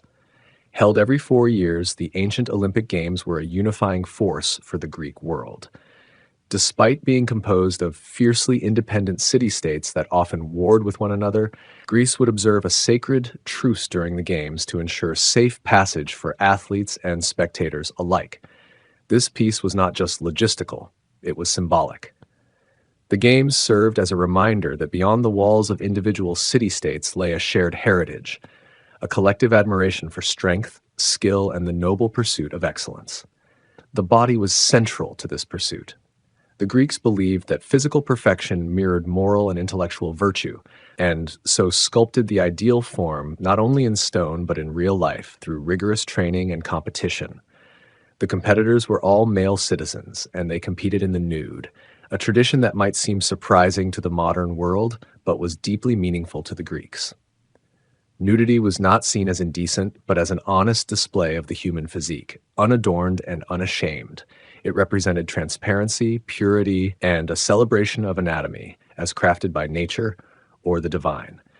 In this open exhibition of form, spectators saw more than muscle and motion.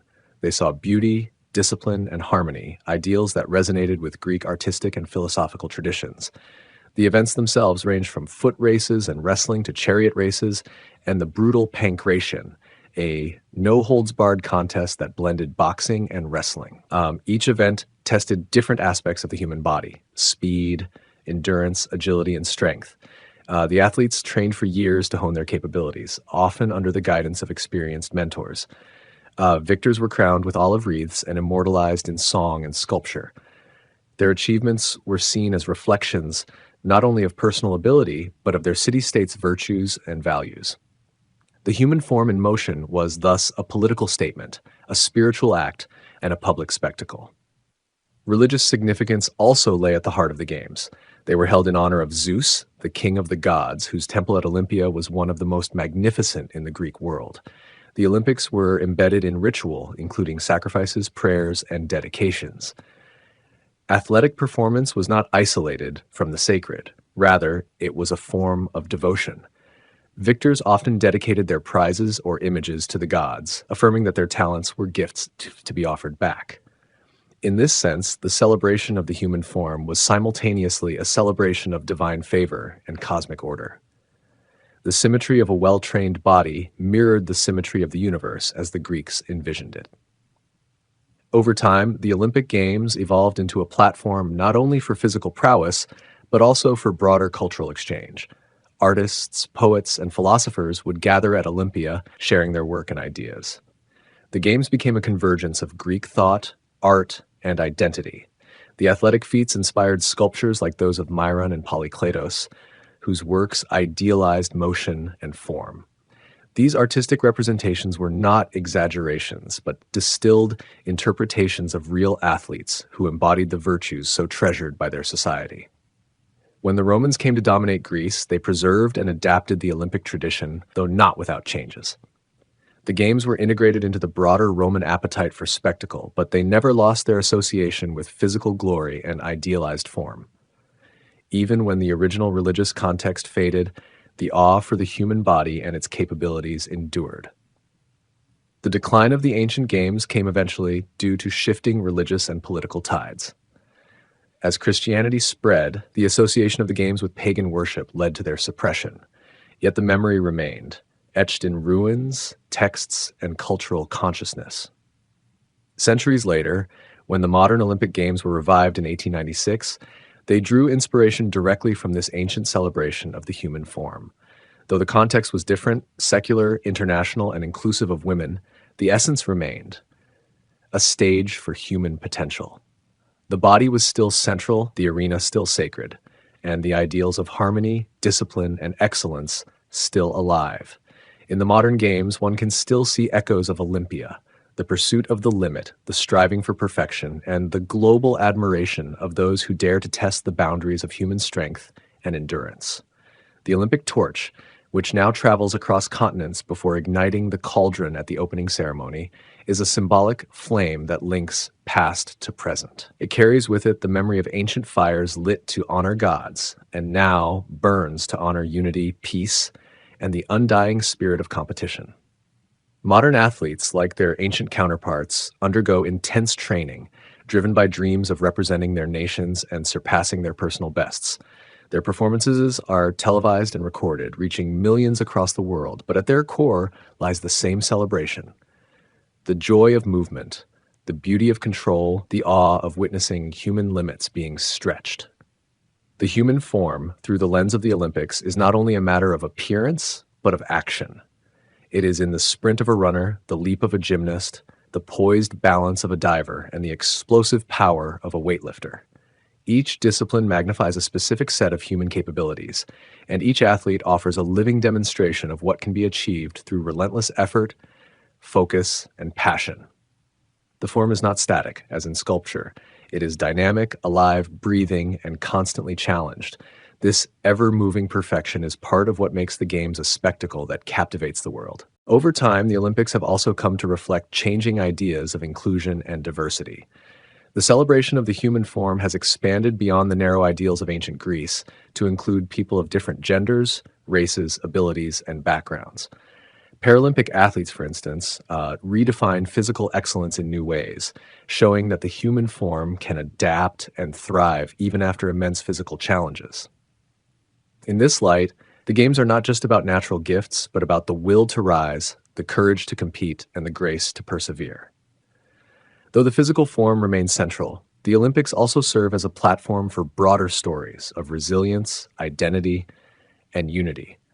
Behind every athlete is a narrative of struggle and hope. These stories are etched into every muscle and every motion, making the celebration of the human body also a celebration of the human experience. The victories, losses, and moments of triumph become shared memories for people across the globe, transcending borders and languages. The body in the Olympic context is a universal language, one of aspiration and inspiration. In essence, the Olympic Games have always been more than just sports. They are rituals of human potential where flesh and spirit unite in pursuit of something greater.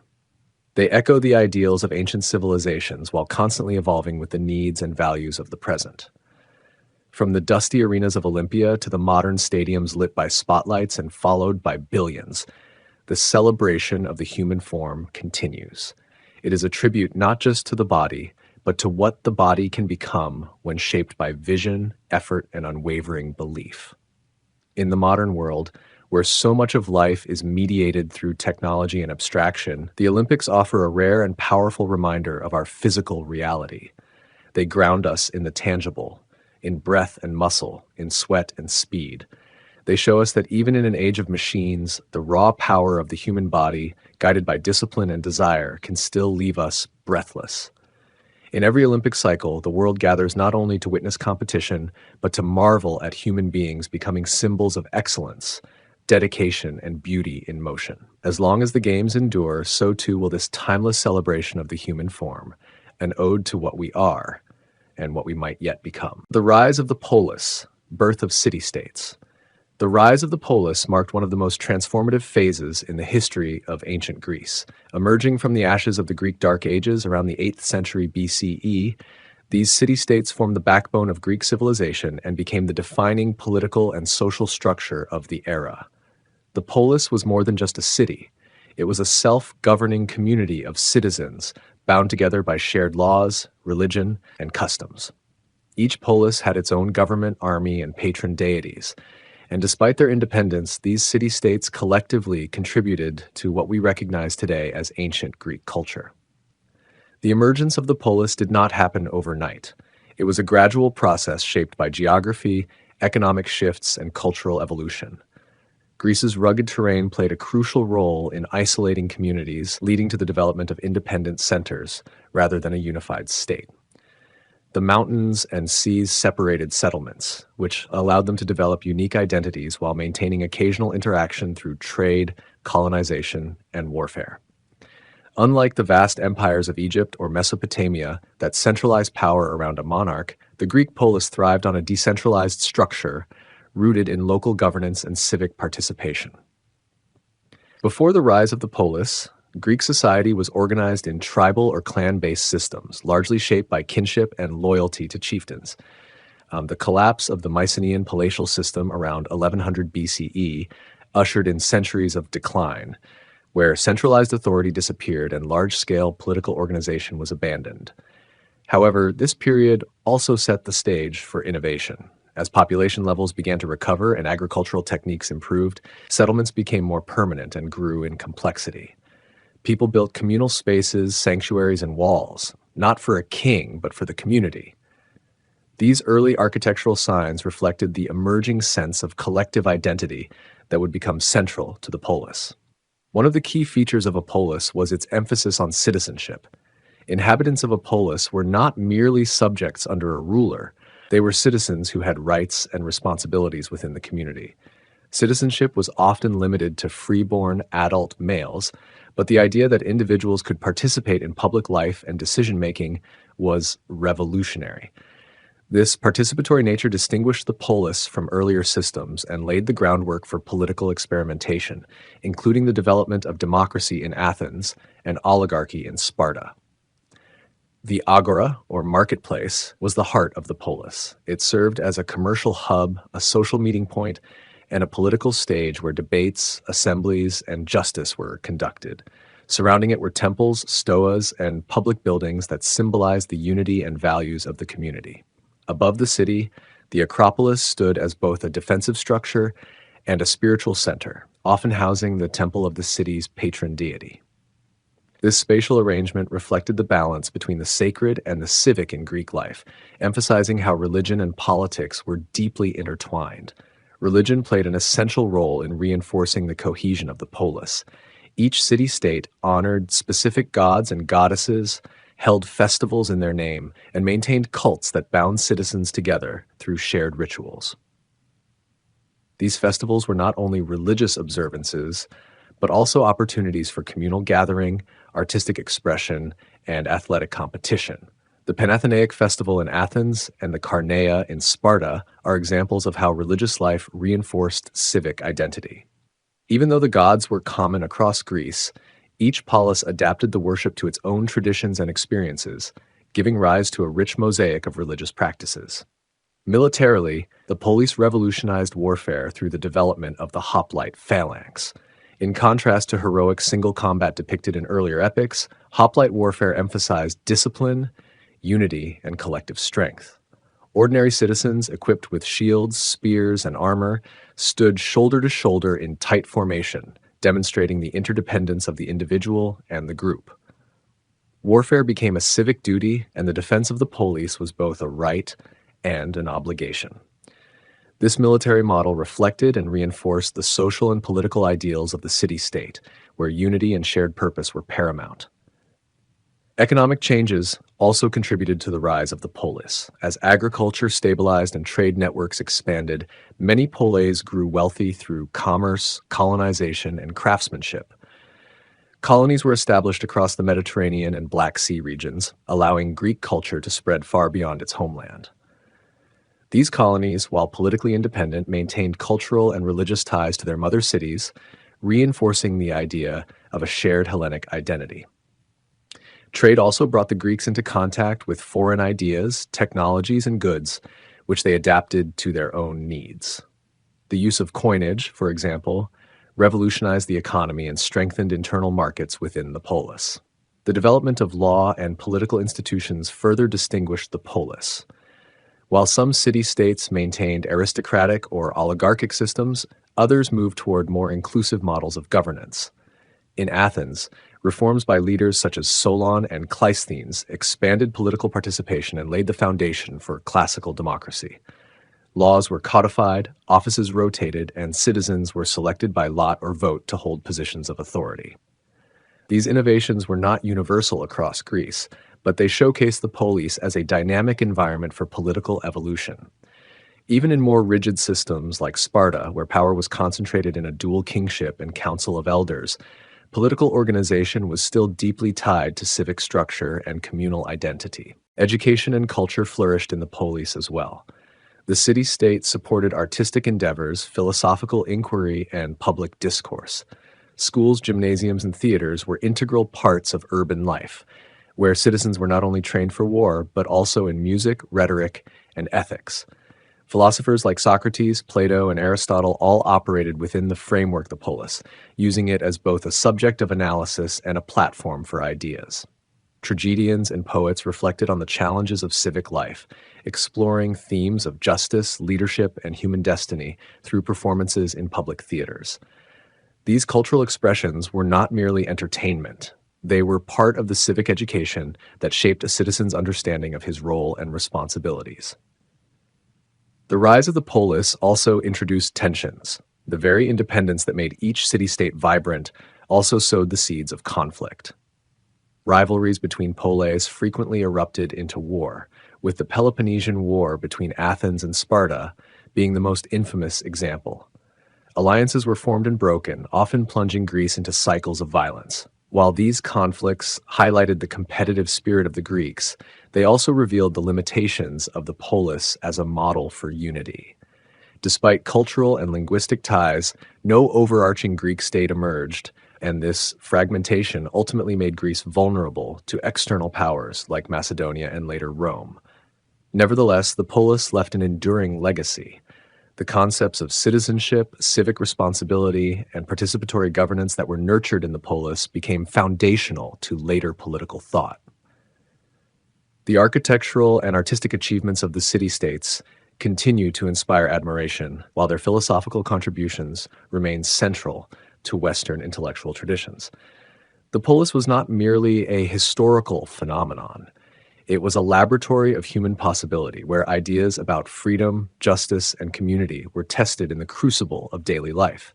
In the end, the rise of the polis represented a remarkable response to the challenges of geography, history, and human need. It was a uniquely Greek solution to the question of how people should live together, organize their affairs, and define their place in the world.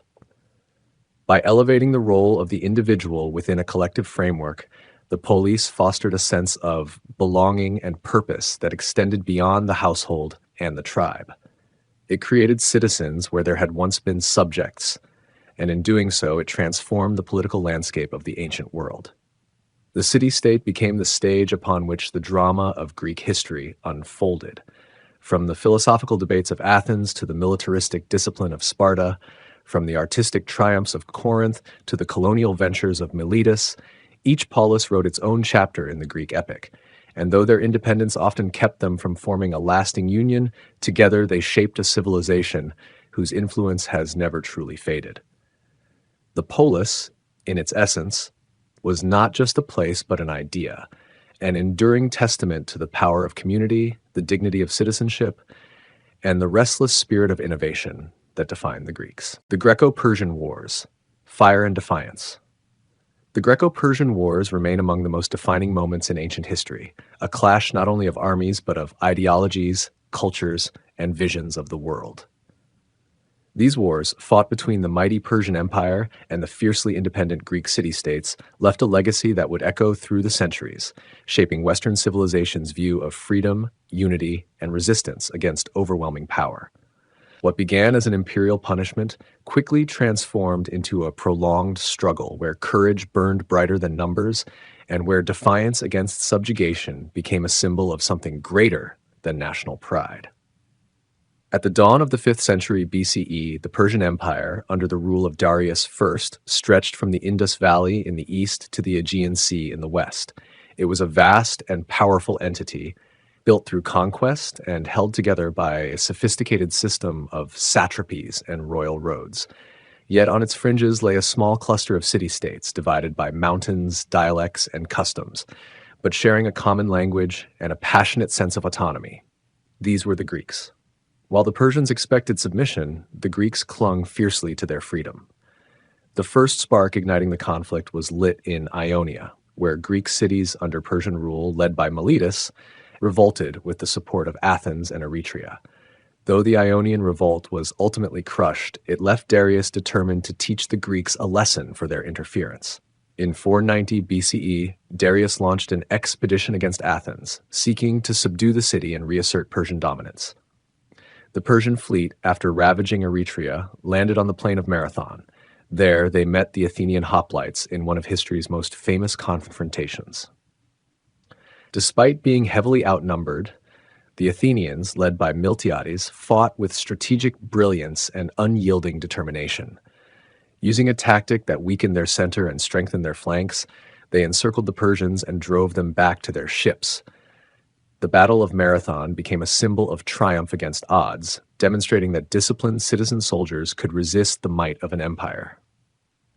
The Persians withdrew, but the war was far from over. 10 years later, Darius's son Xerxes I renewed the campaign with unmatched ambition. This time, it was not a punitive raid, but a full-scale invasion. Xerxes assembled one of the largest armies the world had ever seen, supported by an enormous fleet. He built pontoon bridges across the Hellespont and carved a canal through Mount Athos to ensure his forces could move with ease. The spectacle of this mobilization was meant to awe and overwhelm, to convince the Greeks that resistance was futile. Some city-states chose submission, but others, led by Athens and Sparta, prepared to resist. For once, bitter rivals stood together, forming a fragile alliance in the face of a common enemy. As Xerxes' army marched south, a contingent of Greek forces made a legendary stand at the narrow pass of Thermopylae. King Leonidas of Sparta led 300 Spartans and a few thousand allies against the advancing Persians. For 3 days they held the pass, inflicting heavy losses and embodying the spirit of defiance. Their stand allowed time for other Greek cities to organize their defenses. Though betrayed and ultimately overwhelmed, their sacrifice became immortal. Thermopylae was not a strategic victory, but it was a moral one, an eternal testament to bravery in the face of certain death. While land battles raged, the sea became a critical theater of war. Themistocles, a cunning Athenian statesman and general, had persuaded Athens to invest in a formidable navy. As the Persians moved to strike Athens, the city was evacuated, and the remaining defenders regrouped. At the Straits of Salamis, Themistocles lured the larger Persian fleet into narrow waters where their numbers became a disadvantage. In the chaotic naval battle that followed, the Greek triremes outmaneuvered and decimated the Persian ships. Xerxes, witnessing the destruction from a nearby cliff, was shaken. Though his land forces still threatened Greece, the loss at Salamis marked a turning point. The following year, the Greeks gathered their largest army yet. At the Battle of Plataea in 479 BCE, under the leadership of the Spartan general Pausanias, a united Greek force decisively defeated the remaining Persian troops. At the same time, a naval battle at Mycale crushed Persian hopes of regaining their grip on the Aegean. With these twin victories, the tide turned completely. The Persians retreated, and the Greek alliance, newly emboldened, began pushing into former Persian-held territories. The war did not end in a single moment. Skirmishes and campaigns continued for decades in what historians now call the Delian League period, named after the alliance led by Athens to keep Persia at bay. While nominally a defense pact, it gradually turned into an Athenian empire in all but name. Persia, for its part, never again mounted a serious invasion of the Greek mainland. The balance of power shifted, and the Greeks, once fragmented and vulnerable, emerged with a new confidence in their culture and systems. These wars were not simply contests of military might. They were ideological conflicts, pitting centralized imperial rule against the independence of the polis. Persia represented order through hierarchy and submission, a system that absorbed and integrated but also demanded obedience. Greece stood for a looser, more chaotic, but intensely proud ideal of self-rule, debate, and civic participation. The wars became a stage where these values clashed, and though not every Greek city was democratic, the struggle inspired future generations to associate Greek resistance with the defense of liberty. In many ways, the wars also gave rise to a shared Greek identity. Before the Persian threat, the Greeks often viewed themselves as separate and even hostile neighbors. But as they stood shoulder to shoulder on the plains of Marathon, at the cliffs of Salamis, and among the hills of Plataea, they forged a bond that transcended city walls and dialects. Their cooperation was not perfect. Tensions, jealousies, and rivalries simmered beneath the surface, but it marked the beginning of pan-Hellenic consciousness. The consequences of these wars were profound. The defeat of Persia allowed Athens to enter a golden age of culture, philosophy, and political experimentation. Without the constant fear of subjugation, Artists, thinkers, and playwrights thrived. The Parthenon rose as a symbol of victory and beauty. Socrates questioned, Herodotus recorded, and Euripides wrote. It was not just a military win, but a civilizational pivot. The confidence gained through defiance reshaped Greek society, giving rise to achievements that still resonate. Yet the war also planted seeds of future conflict. The power Athens gained through its leadership in the Delian League bred resentment, particularly in Sparta. The unity that had defined the resistance soon unraveled into mistrust. The Peloponnesian War, which followed later, showed how fleeting solidarity could be. But even as internal struggles consumed Greece, the legacy of resistance to Persia endured. It was remembered not just as a historical event, but as a defining chapter in what it meant to be Greek. The Persians, too, were changed by the conflict. Though their empire continued for centuries, they adjusted their strategies in the West and grew more cautious in their dealings with the independent Greek world. They turned to diplomacy and interference through political manipulation rather than direct conquest. Their empire remained vast and sophisticated, but the Greek wars revealed the limitations of even the greatest empires when faced with determined resistance.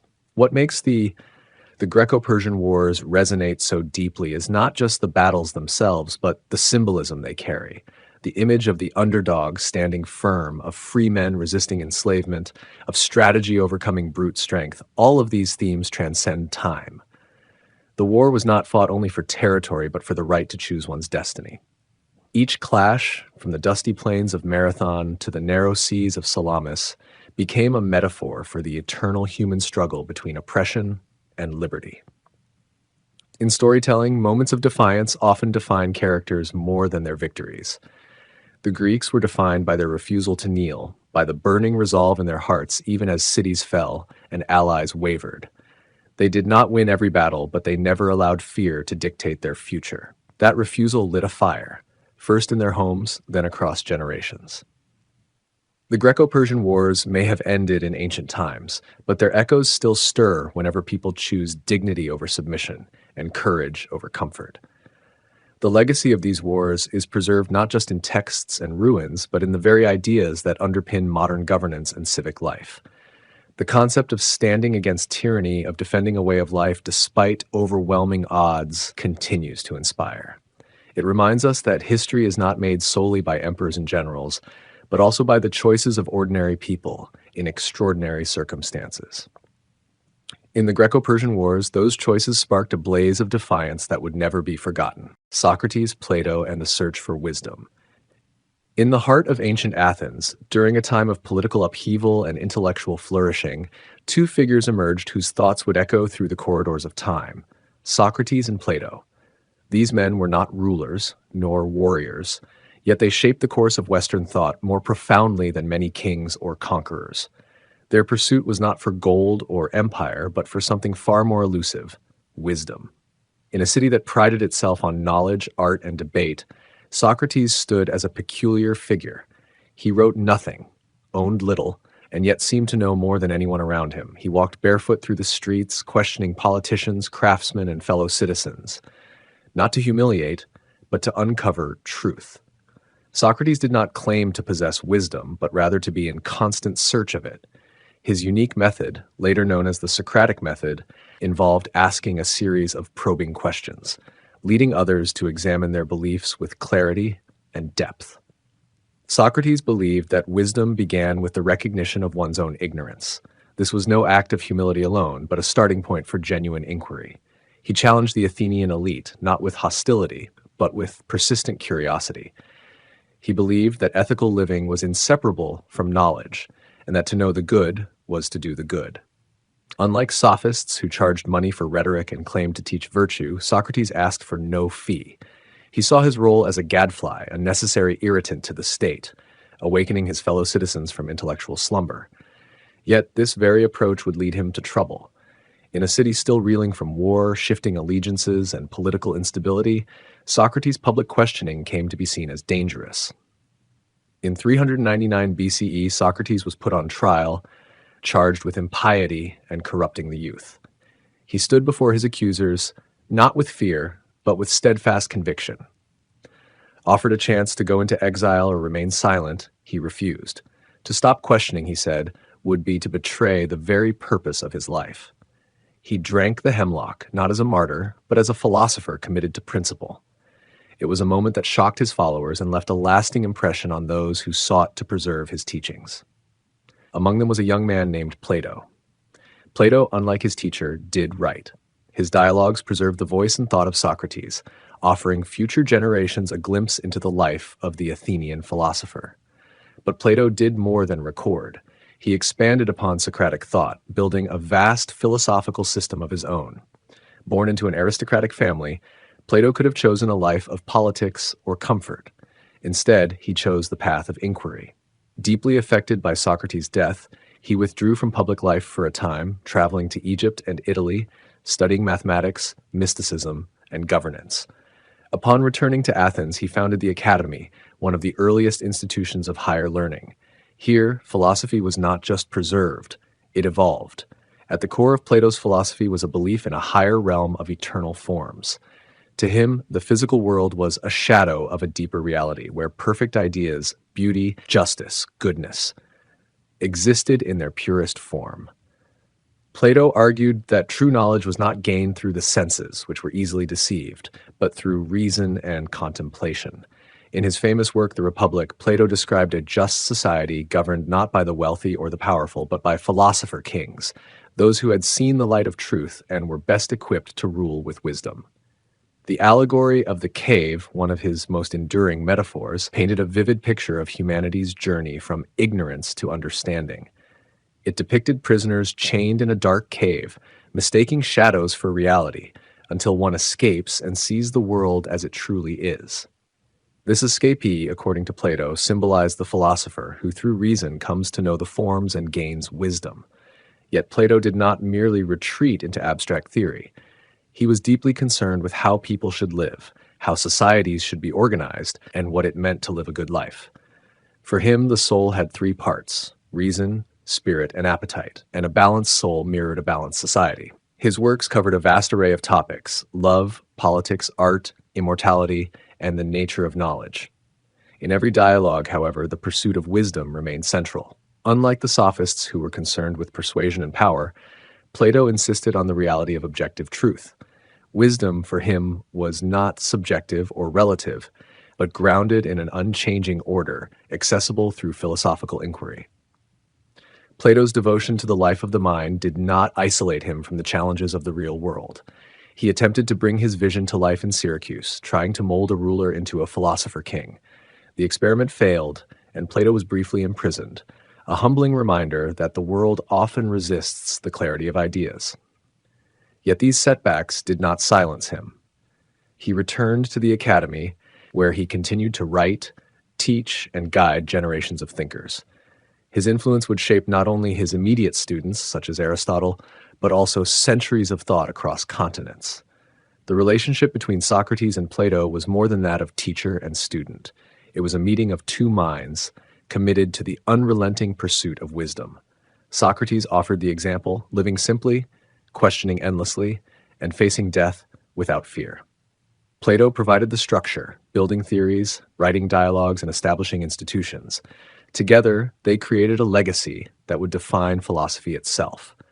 Their methods may have differed, Socrates probing others with questions, Plato crafting elaborate arguments, but their aim was the same: to understand the nature of truth, justice, and the soul. Their legacy endured because they did not offer easy answers. Instead, they invited others into the conversation. Socrates' method lives on in classrooms, debates, and courts, where questions are used not to destroy, but to clarify. Plato's vision continues in discussions of ethics, politics, and metaphysics, where ideals are measured against the imperfect world. The very idea that reason could lead to truth, and that truth was worth seeking above all else, finds its roots in their work. In the centuries that followed, their ideas would be interpreted, challenged, and refined by others. Aristotle, Plato's greatest student, would offer his own vision of logic and ethics. Christian theologians would integrate Platonic thought into doctrines of the soul and eternity. Islamic scholars translated and preserved their texts, engaging with them in vibrant philosophical traditions. During the Renaissance, a renewed interest in classical wisdom brought their works back to prominence, shaping humanism and the scientific revolution. Yet despite the layers of interpretation, the core message remains intact. Socrates and Plato asked, "What is a good life? How should we live? What is the truth?" These questions are as vital today as they were in ancient Athens. In a world flooded with information but starving for meaning, their pursuit of wisdom offers not only insight but hope. The path they walked was not one of ease. Socrates faced ridicule, trial, and death. Plato wrestled with the imperfections of politics and the limits of idealism, but neither abandoned the search. In their lives, we see the courage it takes to ask difficult questions and to live according to the answers we find, not because they are convenient, but because they are true. Wisdom, as they saw it, was not a possession but a journey. It required humility, discipline, and an unflinching gaze at reality. Their legacy is not a relic, but a living dialogue. Every time we question our assumptions, every time we seek clarity over confusion, we walk in their footsteps. Socrates and Plato did not seek fame or fortune, but something far more enduring, the clarity of the examined life. And in doing so, they lit a path that countless others have followed. As long as humans wonder about justice, truth, and the nature of the soul, the voices of Socrates and Plato will continue to be heard, not as distant echoes from a vanished world, but as living guides in the eternal search for wisdom. The Rise of Macedon, Philip II's ambitions. The story of Macedon's rise from a peripheral kingdom to a dominant power in the Greek world begins with a man whose vision extended far beyond his mountainous homeland, Philip II. Before his reign, Macedon had been largely dismissed by the southern Greek city-states as backward and semi-barbaric, a kingdom ruled by tribal nobles and prone to internal instability. Its mountainous terrain and lack of urban development placed it on the margins of Hellenic civilization. Yet within the span of Philip's rule, Macedon transformed into a centralized, militarized, and diplomatically astute power capable of dominating all of Greece. This remarkable transformation did not occur by chance. It was the direct result of Philip's ambitious policies, military reforms, political acumen, and relentless pursuit of power. Philip was born in 382 BCE into the royal Argead dynasty, a family that claimed descent from Heracles himself. He spent part of his youth as a hostage in Thebes, one of the most powerful and cultured Greek city-states at the time. There, Philip was exposed to the sophistication of Greek politics, military strategy, and education. Thebes was also home to some of the greatest military minds of the era, including Epaminondas, whose innovations in battlefield tactics left a deep impression on the young Macedonian prince. These formative years would later shape Philip's approach to warfare and governance, setting him apart from previous Macedonian rulers who had largely adhered to traditional methods. When Philip returned to Macedon, it was on the brink of collapse. The kingdom was fragmented, weakened by internal rivalries and external threats. Illyrians, Paeonians, and Thracians raided Macedonian borders, and the royal line faced competing claims. In 359 BCE, Philip assumed control, initially as regent for his young nephew, but soon declared himself king. His first task was to stabilize the realm, which he accomplished with a mix of diplomacy and decisive action. He neutralized rival claimants and negotiated with invading tribes, often using hostages, bribes, or strategic marriages to secure peace. His ability to manage both friend and foe laid the groundwork for Macedon's consolidation. Philip's military reforms were foundational to Macedon's ascent. Recognizing that Macedon's traditional forces were no match for the organized hoplites of the south, he restructured the army entirely. He introduced the phalanx system, but with a critical twist: the sarissa. This long spear, nearly twice the length of the Greek dory, gave Macedonian infantry superior reach and cohesion. The new Macedonian phalanx operated as a disciplined unit, capable of presenting an impenetrable front. Moreover, Philip professionalized the army, making soldiering a full-time occupation rather than a seasonal duty. Troops trained regularly, receiving standardized equipment and wages. This standing army was not only more effective in battle, but also a reliable tool for enforcing royal authority across the kingdom. In tandem with military innovation, Philip advanced a calculated diplomatic strategy. He understood the fragmented nature of Greek politics and used it to his advantage. Rather than confronting powerful city-states directly, he engaged in marriage alliances, treaties, and subtle interventions. He married several times, often for political reasons, forming bonds with neighboring rulers or noble families. At times, he supported rival factions within Greek cities, playing them off against each other to increase Macedon's influence without deploying troops. His mastery of this balance between force and finesse allowed him to expand Macedonian power steadily and with minimal resistance. Philip's ambition was not merely to secure Macedon's borders, but to dominate Greece itself. To achieve this, he systematically undermined the traditional centers of Greek power: Athens, Thebes, Sparta, and their allies. One of his earliest strategic victories came at Amphipolis, a city rich in timber and gold. Securing this area provided Philip with resources to fund his military and attract skilled artisans and engineers. Control of the mines at Mount Pangaeus gave him economic leverage over his rivals. Wealth, in Philip's hands, was a weapon equal in value to any sword. Philip also fostered a new sense of national identity in Macedon. Though the kingdom had always been loosely united under a monarchy, its people remained regionally divided. Philip's centralized power in the monarchy curtailed the independence of noble families and emphasized loyalty to the crown over tribal or regional affiliations. This sense of unity allowed Macedon to act with the cohesion that the fractured Greek city-states lacked. He founded new cities, improved infrastructure, and invited Greek intellectuals to his court, bridging the cultural gap between Macedon and the rest of the Hellenic world. This not only enhanced his kingdom's prestige, but made Greek cities more receptive to Macedonian leadership. By the 340s BCE, Philip's influence reached far beyond Macedon's traditional borders. He campaigned in Thrace, Illyria, and Thessaly, bringing these regions under his control or into his sphere of influence. These campaigns were not mere conquests. They secured Macedon's northern flank and gave Philip greater leverage in Greek affairs. When conflict arose in the Sacred War, a religious dispute involving the Delphic oracle, Philip positioned himself as the protector of Apollo, gaining favor with key Greek states. This maneuver allowed him to enter central Greece under the pretext of piety and peacekeeping, solidifying his position as a legitimate actor in Greek politics. Despite these successes, Philip faced staunch opposition, particularly from Athens. The Athenian orator Demosthenes delivered a series of fiery speeches known as the Philippics, warning of Macedon's growing threat. Demosthenes painted Philip as a tyrant bent on subjugation, calling on fellow Greeks to resist.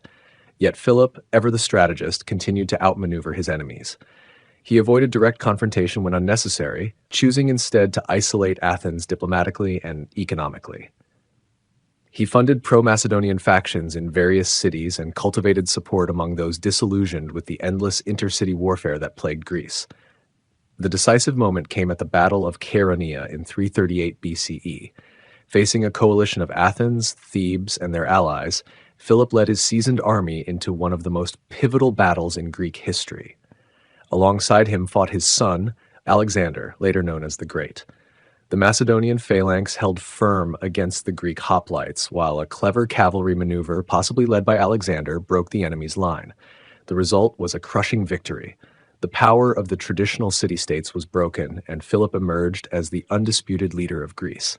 After Chaeronea, Philip established the League of Corinth, a federation of Greek states under Macedonian leadership. Each member retained nominal autonomy but was bound to support a united military campaign against Persia, an ancient enemy of the Greeks. Philip was elected commander-in-chief of this coalition, realizing a dream that had eluded generations of Greeks, a united front against the Persian Empire. Yet Philip's vision extended even further. He sought not just vengeance or conquest, but a permanent expansion of Macedonian influence into Asia, an ambitious plan that combined war, colonization, and the spread of Hellenic culture. Just as Philip prepared to launch his campaign against Persia, fate intervened. In 336 BCE, during a festival at Aegae, he was assassinated by a member of his own bodyguard. The motives behind the killing remain a subject of debate among historians. Some suggest personal grievance, others hint at palace intrigue or political conspiracy. Regardless of the cause, Philip's death shocked the ancient world. Yet the foundation he had built was so solid that Macedon did not descend into chaos. His son, Alexander, ascended the throne and carried out the vision his father had crafted. Philip II's legacy is immense, though often overshadowed by the legendary exploits of Alexander. It was Philip who laid the groundwork. Without his reforms, conquests, and unification policies, Alexander's campaigns might never have been possible. Philip took a divided, vulnerable kingdom and transformed it into a disciplined and wealthy state capable of reshaping the ancient world. His vision was not merely to be a king among tribes, but a ruler who could bring order to a chaotic region and harness its potential for a greater purpose. His methods were often ruthless, his policies sometimes controversial, but the results were undeniable. Philip ushered in a new era, one that ended the era of the Polis as the dominant political unit in Greece and replaced it with a unified Macedonian hegemony. His life stands as a testament to the power of ambition fused with strategy. Through intellect, patience, and force, Philip II rose above the limitations of his birth and reshaped history. The echoes of his ambition would resound through the actions of his son and the centuries of Hellenistic influence that followed. Macedon had risen, and it would not fall quietly. The Hellenistic Kingdoms, a fragmented empire. After the death of Alexander the Great in 323 BCE, the vast empire he had conquered fractured into several independent states, each ruled by one of his former generals. This moment marked the beginning of the Hellenistic period, a transformative era in world history defined by the diffusion of Greek culture far beyond its traditional borders. The unity that Alexander had imposed was short-lived. Though he had dreamt of a cosmopolitan empire uniting East and West, no clear heir was able to sustain his ambitious vision. In the power vacuum that followed, his generals, collectively known as the Diadochi, fought bitterly for control, leading to the disintegration of the empire and the formation of several Hellenistic kingdoms. These kingdoms maintained elements of Greek governance, art, philosophy, and language while simultaneously absorbing the local customs and institutions of the territories they ruled. The most prominent of these successor states were the Ptolemaic Kingdom in Egypt, the Seleucid Empire stretching from the Mediterranean to parts of India, the Antigonid dynasty in Macedonia, the Attalid Kingdom in Pergamon, and several other minor realms. Each of these kingdoms attempted to portray itself as the legitimate inheritor of Alexander's empire, but none could claim to have unified his conquests under a single rule again. These rulers often adopted the title Basileus, or king, and associated themselves with divine imagery to bolster their authority, a practice that drew inspiration from both Hellenic and Eastern traditions. In this way, the Hellenistic monarchs created hybrid cultures that were neither fully Greek nor wholly native to the lands they ruled. In Egypt, the Ptolemies established a dynasty that endured for nearly 3 centuries, blending Greek traditions with ancient Egyptian rituals. Ptolemaic rulers were depicted in traditional pharaonic poses on temple walls, offering legitimacy in the eyes of their Egyptian subjects while simultaneously promoting Greek education and city planning. Alexandria became a cultural beacon, renowned for its great library and its museum, attracting scholars from across the Hellenistic world. This synthesis of Greek and Egyptian cultures created a uniquely vibrant society, though it remained stratified. Greeks and Macedonians generally held privileged positions over native Egyptians, leading to underlying social tensions. Nonetheless, Ptolemaic Egypt thrived economically and intellectually, becoming one of the most stable of the Hellenistic states. To the east, the Seleucid Empire controlled the largest portion of Alexander's former realm, but it faced constant difficulties in maintaining control over its vast and diverse territories. From Syria to Mesopotamia and from Persia to parts of Central Asia, the Seleucids governed a patchwork of peoples and traditions. This diversity required careful administration and constant negotiation with local elites. The Seleucid rulers founded new cities, many bearing the name Antioch, and used them as administrative and cultural hubs. However, the size of their territory made it difficult to govern effectively, and they frequently faced uprisings and secessions. In particular, the rise of the Parthians in the east posed a significant challenge, eventually stripping the Seleucids of their eastern provinces and accelerating their decline. Macedonia, the original homeland of Alexander, was ruled by the Antigonid dynasty. Although smaller than the Ptolemaic and Seleucid realms, the Antigonids maintained a strong military tradition and sought to reassert dominance over the Greek city-states. Unlike Alexander, who had envisioned a unified empire, the Antigonids focused their efforts on hegemony within the Greek mainland. Their rule was characterized by periodic conflicts with independent Greek polities, particularly those in the Aetolian and Achaean leagues. Despite their military prowess, the Antigonids struggled to maintain lasting peace in the region.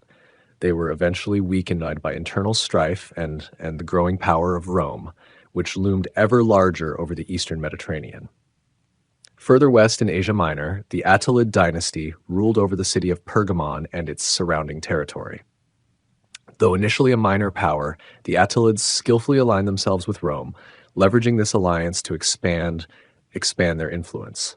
Pergamon became a center of learning and architecture, rivaling even Alexandria in its cultural significance. The Attalids built grand temples, libraries, and sculptures that showcased both their devotion to Greek aesthetics and their local roots. Unlike some of the larger Hellenistic kingdoms, the Attalid rulers often governed with a lighter hand, promoting civic engagement and philanthropy. Their kingdom, while small, proved remarkably resilient and left a lasting imprint on the region's cultural development. Throughout the Hellenistic world, cities became the focal points of Greek influence. These cities, both newly founded and existing ones refashioned in the Greek image, served as nodes of administration, commerce, and cultural life. Greek became the lingua franca of trade, diplomacy, and scholarship across a vast area stretching from the Mediterranean to the Indus Valley. This linguistic unification facilitated the spread of ideas, science, and literature. Philosophers like Epicurus and Zeno of Citium developed schools of thought that responded to the anxieties of a world in flux. Scientific inquiry flourished in places like Alexandria, where figures such as Eratosthenes, Hipparchus, and Euclid made enduring contributions to astronomy, geography, and mathematics. Art and architecture during the Hellenistic period also underwent significant transformations. Where classical Greek art had emphasized idealized forms and restrained emotion, Hellenistic art explored more dynamic, dramatic, and realistic themes. Sculptures captured scenes of anguish, motion, and human vulnerability, reflecting the emotional complexity of the time. The expansion of artistic themes paralleled the cultural blending of the period as artists drew on a broader range of subjects, including non-Greek individuals and mythical figures adapted to new contexts. Architecture grew increasingly ambitious, incorporating local styles and grand scale in public works. Temples, theaters, and agoras became statements of royal power and civic pride. Religious life in the Hellenistic kingdoms also reflected this era of cultural fusion. While traditional Greek gods remained prominent, they were increasingly syncretized with local deities. In Egypt, the god Serapis was introduced as a composite figure merging Greek and Egyptian elements, intended to appeal to both communities. Mystery religions and cults also gained popularity, offering more personal spiritual experiences than the formal state rituals. These religious trends provided individuals with comfort in a period of uncertainty and helped bridge the gap between cultures. Temples and sacred spaces became places not only of worship, but of cross-cultural interaction and negotiation. Despite the flourishing of culture and ideas, the Hellenistic kingdoms were frequently unstable. The lack of a unifying authority and the ambitions of rival dynasties led to continuous warfare. Successors of the Diadochi often turned against one another, each attempting to consolidate more territory under their rule. This constant conflict drained resources, weakened economies, and left the kingdoms vulnerable to external threats. The growing influence of Rome, initially invited as an ally in regional disputes, soon became an overwhelming force. One by one, the Hellenistic states fell under Roman control. Macedonia was defeated and annexed following the Third Macedonian War. The Seleucid Empire crumbled under pressure from both Rome and the Parthians. Pergamon was bequeathed to Rome by its last king, and Egypt, the last of the major Hellenistic powers, became a Roman province following the death of Cleopatra VII. Yet the end of political independence did not mean the end of Hellenistic influence. Even under Roman rule, many aspects of Hellenistic culture endured and were absorbed into Roman civilization. Roman education, art, Philosophy and religion were deeply shaped by the legacy of the Hellenistic world. Greek tutors taught Roman elites, and Greek became the language of intellectual life in the eastern half of the empire. The cities founded during the Hellenistic period continued to thrive, and the fusion of cultures that characterized this era laid the foundation for the later development of Byzantine and Islamic civilizations. The Hellenistic period stands as a testament to both the possibilities and the fragility of empire. It was a time when Greek ideas encountered and merged with the cultures of Egypt, Persia, Mesopotamia, and beyond. This encounter produced lasting innovations in thought, science, art, and governance, but it also exposed the limitations of political ambition without enduring unity. The kingdoms that arose in the shadow of Alexander's conquest were impressive in their cultural achievements, but ultimately doomed by the very fragmentation that had allowed them to exist. Their legacy, however, is profound, shaping the course of Western and Near Eastern history for centuries to come. The story of the Hellenistic kingdoms is not just about power and decline. It is about adaptation, exchange, and the human capacity to create meaning in new and uncertain worlds. From the Nile Delta to the hills of Persia, and from the Aegean Sea to the Indus Valley, the echoes of this fragmented empire continue to be felt. It was an age when borders were redrawn, when gods wore new names, and when cultures met not only in battle but in conversation. In that complex dance of conquest and compromise, the Hellenistic world carved out a place in history that remains enduringly influential and endlessly fascinating. Homer and the oral tradition. In the ancient Greek world, long before the written word was widely adopted, stories were passed down from generation to generation through the power of spoken language. Among the most enduring of these oral narratives are the epics attributed to Homer, namely the Iliad and the Odyssey. These works not only mark the foundation of Western literature, but also stand as testaments to the strength and sophistication of oral tradition. The figure of Homer, whether a single individual or a symbol for a group of poets, is deeply intertwined with the cultural practice of storytelling that preserved and shaped the identity of the Greek people. Oral tradition was not merely a tool for entertainment. It was a living archive, a vessel of communal memory, and a means through which values, history, and beliefs were transmitted across time. In societies where literacy was rare and writing was confined to select uses, such as inscriptions or administrative records, oral tradition served as the primary method of preserving collective knowledge. Storytellers, or bards, played an essential role in this process. They were not just performers, but also custodians of cultural heritage, entrusted with keeping the past alive through spoken word. Homeric poetry, with its rhythmic structure and formulaic expressions, is a prime example of how oral transmission was crafted to enhance memory and engagement. Repetition of phrases, stock epithets like rosy-fingered Dawn or swift-footed Achilles, and fixed metrical patterns such as dactylic hexameter made it easier for poets to remember and recite long narratives without written aid. These features were not signs of artistic limitation, but intentional techniques to ensure fidelity and flow in the transmission of epic tales. The Iliad and the Odyssey reflect a world that was both historical and idealized, a blend of Bronze Age memory and poetic imagination. The stories they recount likely have roots in real events, such as the conflicts among Mycenaean Greeks or voyages undertaken during the so-called Greek Dark Ages.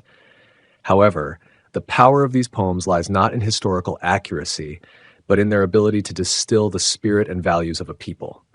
Courage, honor, loyalty, and the struggle against fate are recurrent themes, resonating with audiences who saw themselves mirrored in the deeds of heroes and the caprices of the gods. The oral tradition allowed such themes to be shaped and reshaped with each telling, adapting to the concerns of different generations while preserving a core narrative structure. The context in which these epics were performed also illuminates the nature of oral tradition. Public recitations at festivals, courts, and communal gatherings transformed storytelling into a shared social act. Poets engaged their listeners with voice, gesture, and memory, creating a dynamic experience that was both participatory and reverential. In this way, Homeric poetry was not fixed or immutable. While certain episodes and characters remained consistent, the delivery and emphasis could vary depending on the audience, location, and historical moment.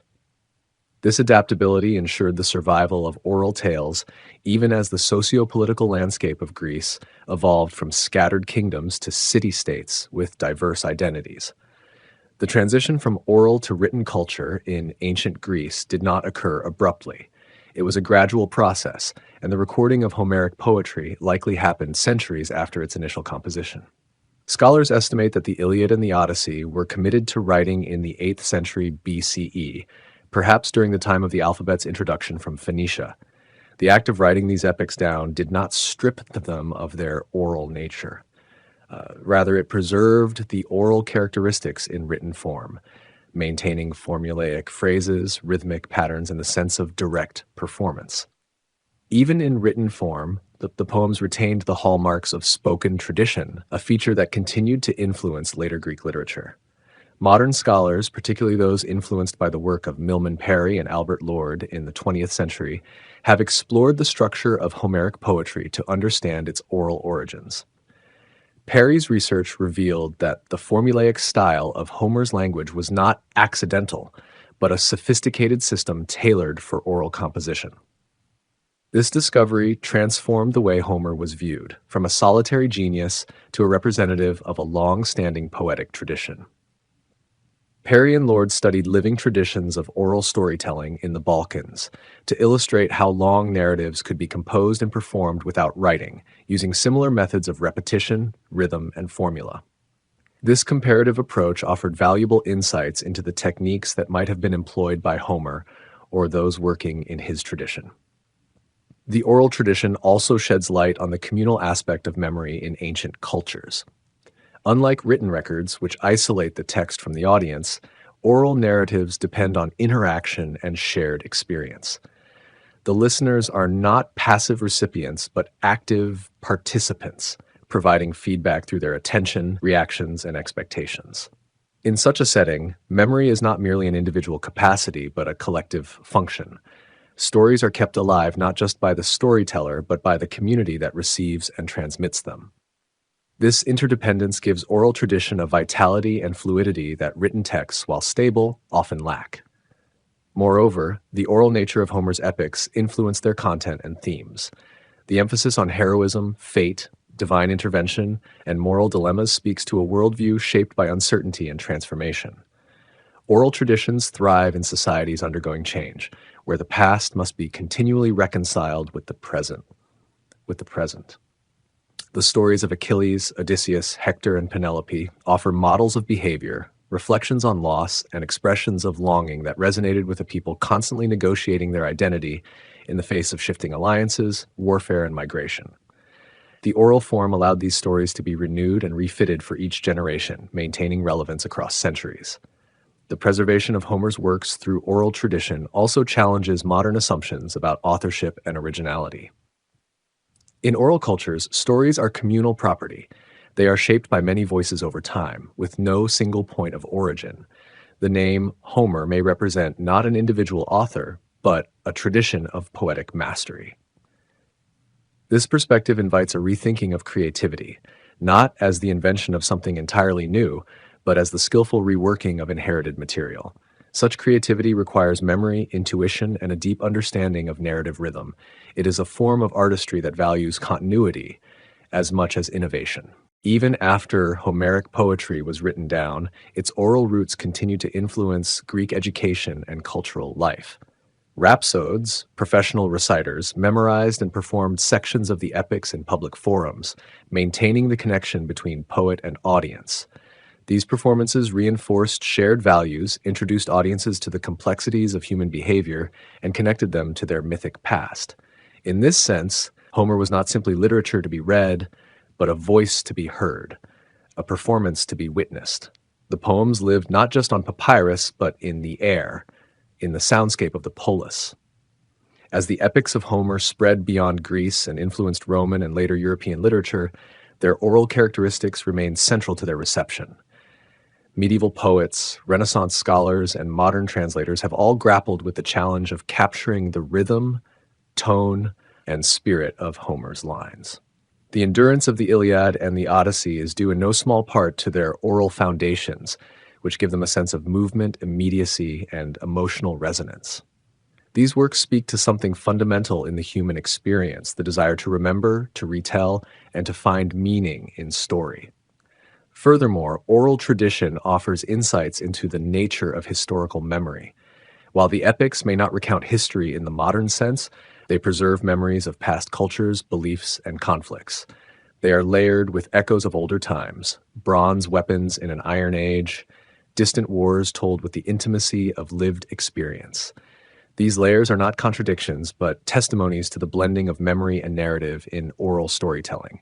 They reflect a world where history and myth are entwined, where the line between what happened and what matters is often blurred. The fact that Homer's epics survived at all is a testament to the enduring power of oral tradition.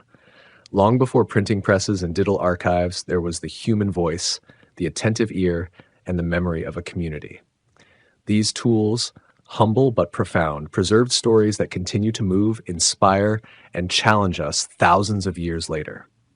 In a time when information is instantaneous and often fleeting, the endurance of Homer reminds us of the strength of story told with care, memory, and rhythm.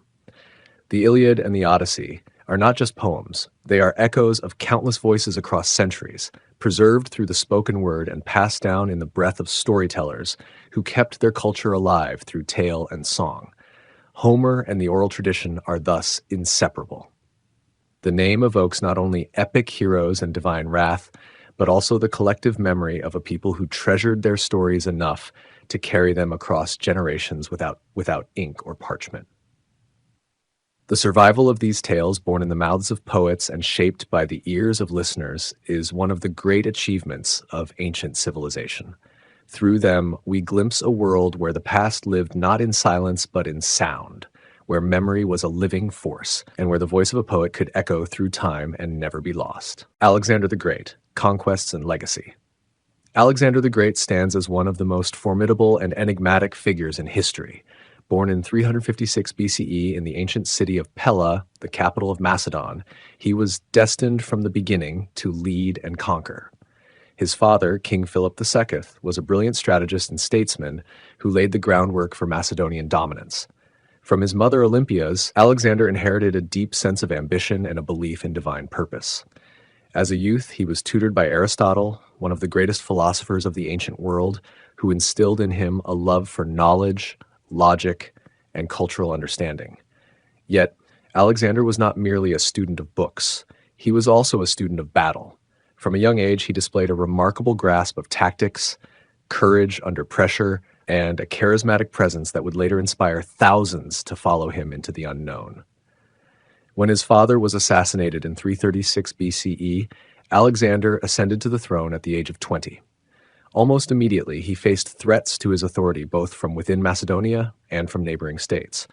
But his swift and decisive actions quelled dissent and reasserted Macedonian power. Once his rule was secure, Alexander turned his gaze eastward. He did not simply inherit a kingdom, he inherited a mission. With Greece mostly united under Macedonian hegemony, Alexander launched a military campaign that would stretch from the shores of the Aegean Sea to the frontiers of India. In 334 BCE, Alexander crossed the Hellespont into Asia Minor with a relatively small but well-trained and disciplined army. His goal was to defeat the Persian Empire, which had long dominated the ancient world. At the Battle of Granicus, he achieved a swift and stunning victory against Persian satraps, demonstrating his battlefield ingenuity and the effectiveness of the Macedonian phalanx. This early success opened the gates to further conquests in Asia Minor, and Alexander's forces advanced rapidly, taking city after city, many of which surrendered without a fight due to his growing reputation as an invincible leader. One of the most significant milestones in Alexander's campaign was the Battle of Issus in 333 BCE. There, he faced King Darius III of Persia himself.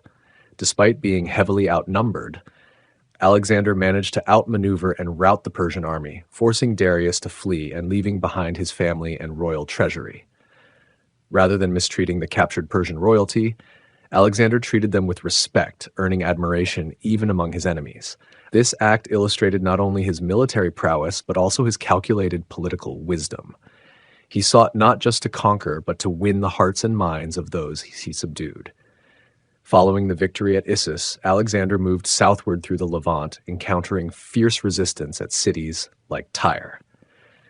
The siege of Tyre stands as one of Alexander's most remarkable feats, involving the construction of a massive causeway to reach the island fortress. After months of grueling effort, the city fell, and Alexander's dominance of the eastern Mediterranean was secured. From there, he entered Egypt, where he was welcomed as a liberator. In a symbolic gesture of unity and legitimacy, he visited the oracle of Amun at Siwa Oasis and was declared the son of Zeus Ammon, reinforcing his belief in his divine mission. After solidifying control over Egypt and founding the city of Alexandria, which would become one of the most important cultural and intellectual centers of the ancient world, Alexander continued his march into the heart of Persia. In 331 BCE, he faced Darius III once more at the Battle of Gaugamela, arguably his most celebrated military achievement. Despite the vast Persian army, Alexander's tactical brilliance secured a decisive victory, leading to the collapse of Persian power and the flight of Darius, who would later be killed by one of his own satraps. With the fall of major Persian cities like Babylon, Susa, and Persepolis, Alexander now ruled the largest empire the world had ever seen. However, conquest alone did not satisfy him. He adopted many Persian customs, dressed in their royal garb, and encouraged intermarriage between his soldiers and Persian women. He even appointed Persian officials to high posts, aiming to merge Greek and Persian cultures into a unified whole. This fusion of East and West was central to Alexander's vision, although it created tension among his Macedonian troops, who viewed such changes with suspicion and resentment. Despite the immense size of his empire, Alexander's ambitions were boundless. He continued eastward into the rugged terrain of modern-day Afghanistan and beyond, facing fierce guerrilla resistance and enduring extreme hardships. Yet, he remained determined. In 326 BCE, he crossed the Indus River and engaged the formidable Indian king Polis at the Battle of the Hydaspes. The battle was hard-fought and bloody, but Alexander emerged victorious. Impressed by Porus's valor, he restored him to power and even added to his territory, another example of Alexander's respect for worthy adversaries and his preference for diplomacy when possible. However, his army, worn out by years of campaigning and disheartened by the prospect of further eastward expansion, finally refused to go on. At the banks of the Hyphasis River, they demanded to return home. Reluctantly, Alexander agreed and turned back, taking a different route that led his army through the deadly Gedrosian Desert. The journey was brutal and costly, with many lives lost, yet Alexander's resolve never faltered. He eventually reached Babylon, where he began plans for new campaigns, including an invasion of Arabia. But destiny had other plans. In 323 BCE, at the age of 32, Alexander died suddenly in Babylon under mysterious circumstances. Whether his death was due to fever, poisoning, or exhaustion remains a subject of speculation. His untimely passing left a vast empire without a clear successor.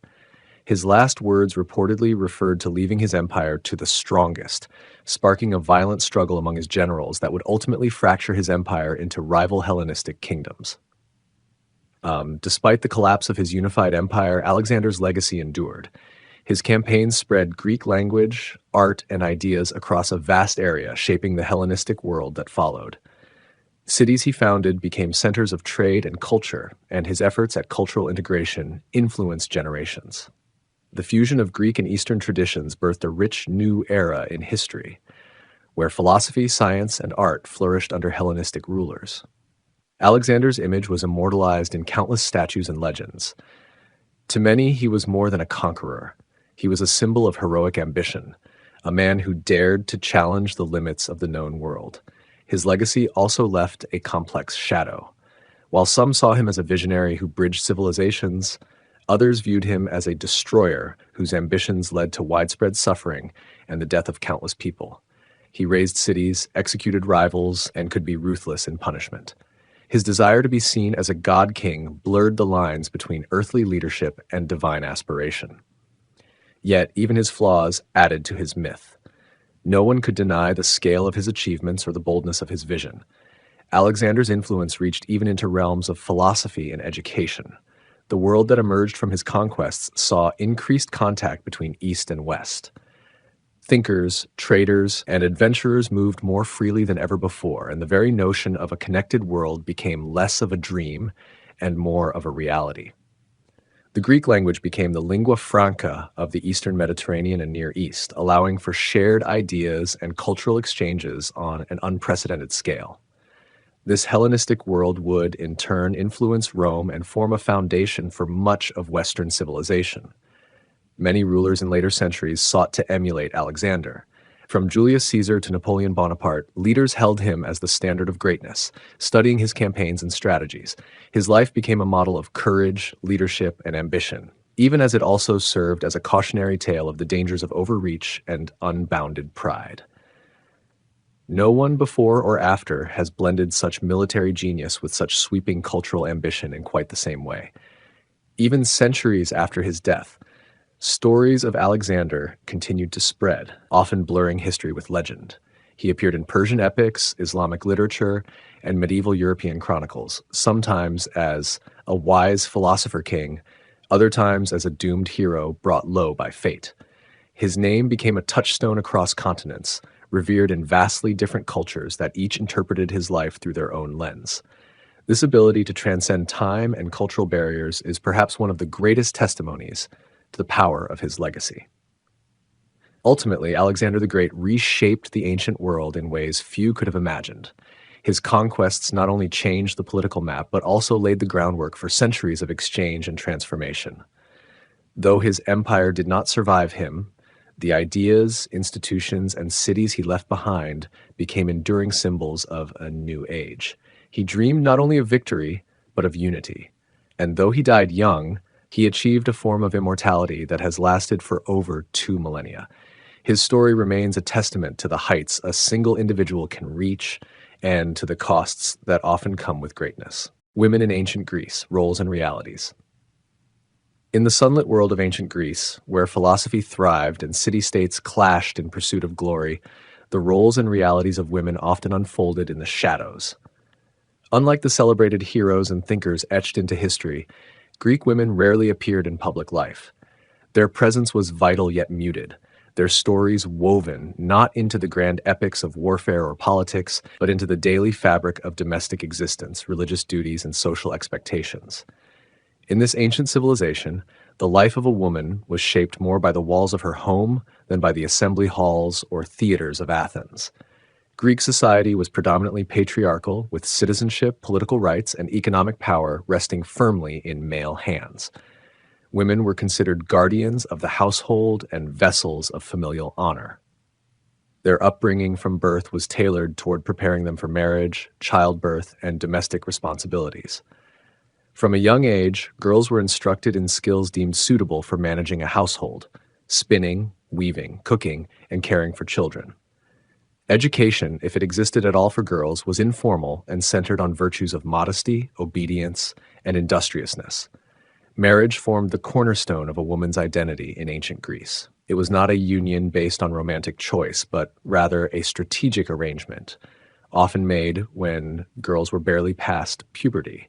Fathers selected husbands for their daughters, seeking alliances that would benefit the family socially or economically.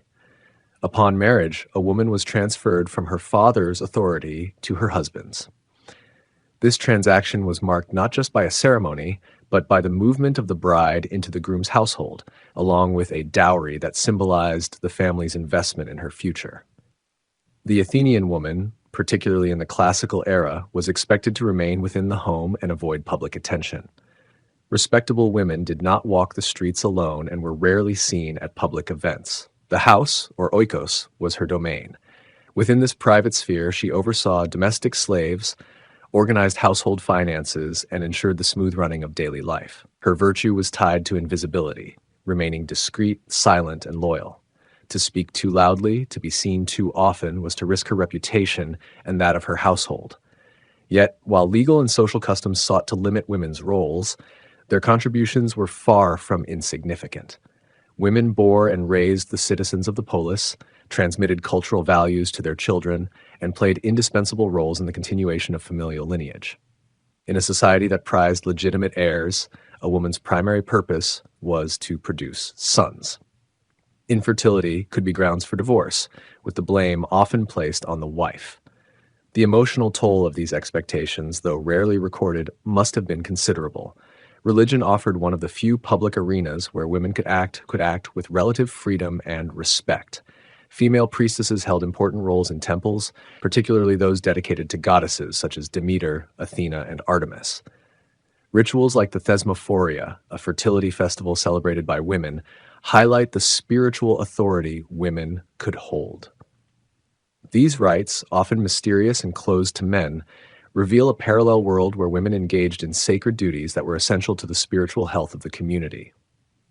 Though not empowered politically, women could wield influence through religious devotion and stewardship. Outside of Athens, the experience of women varied. In Sparta, for example, women enjoyed greater freedoms and responsibilities than their Athenian counterparts. Raised with a focus on physical strength and discipline, Spartan girls were encouraged to exercise and compete in athletics. Their primary duty remained the same, to bear strong warriors, but their social visibility was higher. Spartan women could own property, inherit wealth, and were known for their forthrightness. They did not wear veils, and their education, while different from that of boys, was more formal than in other parts of Greece. These differences underline the diversity of experience within ancient Greek society and challenge any singular narrative about women's lives in the period. Despite the restrictions, some women found ways to assert agency and participate indirectly in public life. Wealthy women might sponsor religious festivals or funerary monuments, leaving behind inscriptions that provide rare glimpses into their identities. Others, like midwives and healers, played essential roles within their communities, even if unrecognized in official records. The presence of female poets such as Sappho also reminds us that women could contribute to the cultural life of Greece, even if such figures were exceptions rather than the rule. In literature and myth, women were often portrayed in extremes, either as paragons of virtue or as cautionary tales. Penelope, the loyal wife of Odysseus, represented the ideal of patience and faithfulness. In contrast, characters like Medea and Clytemnestra embodied danger, subversion, and vengeance. These figures, though fictional, influenced societal expectations and reinforced gender roles. They served as both entertainment and education, shaping how real women were perceived and how they were supposed to behave. Slavery added further complexity to the roles of women. Female slaves had even fewer rights and freedoms. They worked as household servants, nurses, or concubines, and their labor was often invisible and undervalued. In brothels or private homes, many were subject to exploitation. Their voices are the most absent from the historical record. Yet they formed a significant part of the population and contributed extensively to domestic and economic life. The reality of childbirth was fraught with risk. Without modern medicine, women faced high mortality rates during labor. Midwives provided vital assistance, using herbal remedies and traditional techniques to manage deliveries. Birthing rituals included religious offerings and prayers to deities associated with fertility and protection. A successful birth was a cause for celebration, especially if the child was male. Female infants were more likely to be exposed, that is, abandoned, particularly in families seeking to limit the number of dowries or heirs. Such practices reveal the grim underside of gender inequality in a society where even life itself could hinge on one's sex. Women also faced societal control through clothing and appearance. Modesty was essential, and garments such as the peplos or chiton were designed to conceal the body rather than accentuate it. Veils were commonly worn in public, especially in cities like Athens, to signal virtue and propriety. Jewelry, cosmetics, and hairstyles also communicated social status and adherence to gender norms.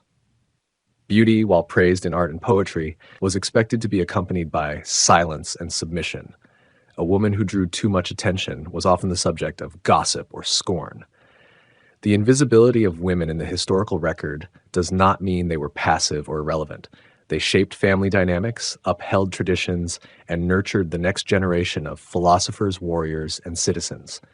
Their labor, both physical and emotional, sustained the rhythms of daily life. Yet their contributions were largely undocumented, their voices unrecorded.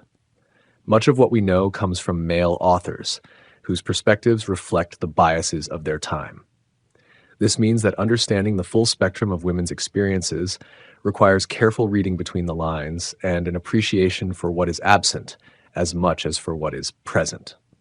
It is tempting to assume that women in ancient Greece were entirely powerless, but such an assumption would overlook the subtle forms of influence they could exert. Within their homes, they managed resources, educated their children, and maintained moral and cultural values. In religious life, they invoked the gods and led ceremonies that shaped communal identity. Even in myth, women could defy expectations. Goddesses and heroines sometimes challenged the male-dominated order, reflecting perhaps the tensions between real societal roles and the imaginative possibilities allowed by storytelling. The ancient Greek world, for all its intellectual brilliance and artistic achievements, was marked by deep gender divisions. Women's realities were shaped by confinement, but also by resilience. Their silence in historical accounts does not reflect their insignificance, but rather the limitations of the record itself. Through fragmentary texts, preserved artifacts, and the echoes of ritual and myth, their lives continue to be reconstructed by modern historians seeking to illuminate the unseen corners of antiquity. In conclusion, the women of ancient Greece lived within a framework of strict expectations and limited freedoms, yet their presence was fundamental to the operation and survival of society. While men debated politics and philosophy in public squares, women carried out the labor that sustained households and nurtured generations. Their stories may not dominate the pages of history, but their impact endures in the quiet strength and continuity they provided to a civilization still admired today.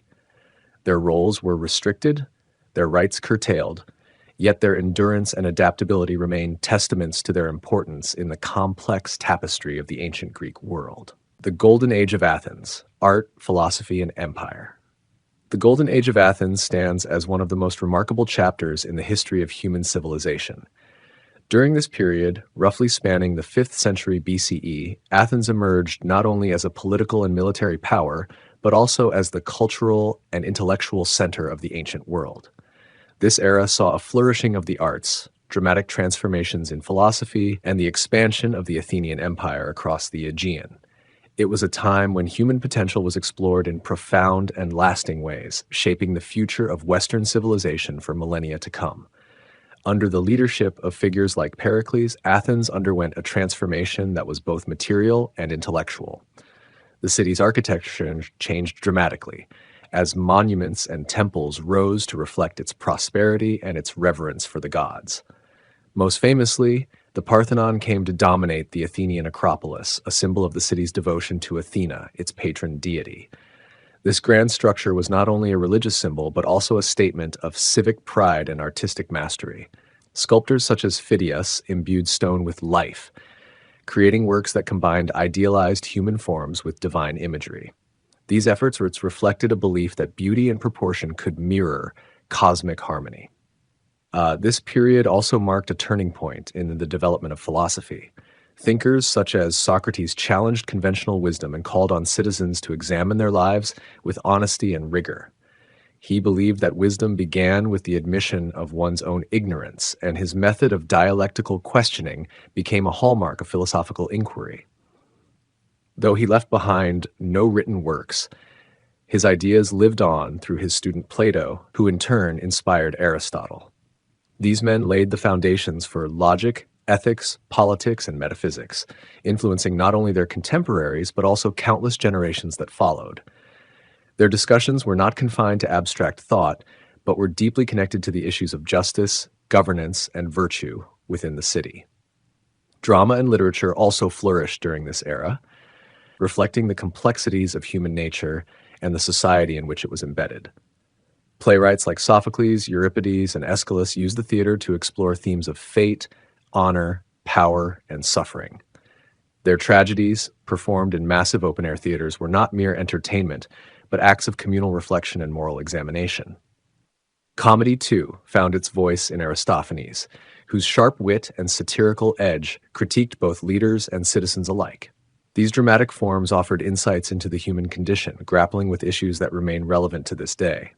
The visual arts saw an explosion of creativity and innovation. Pottery, frescoes, and mosaics carried not only decorative value, but also cultural meaning. Artists experimented with perspective, anatomy, and motion, gradually moving toward realism while maintaining an idealized aesthetic. Each piece served as a visual dialogue between the creator and the viewer, reinforcing shared values and celebrating human excellence.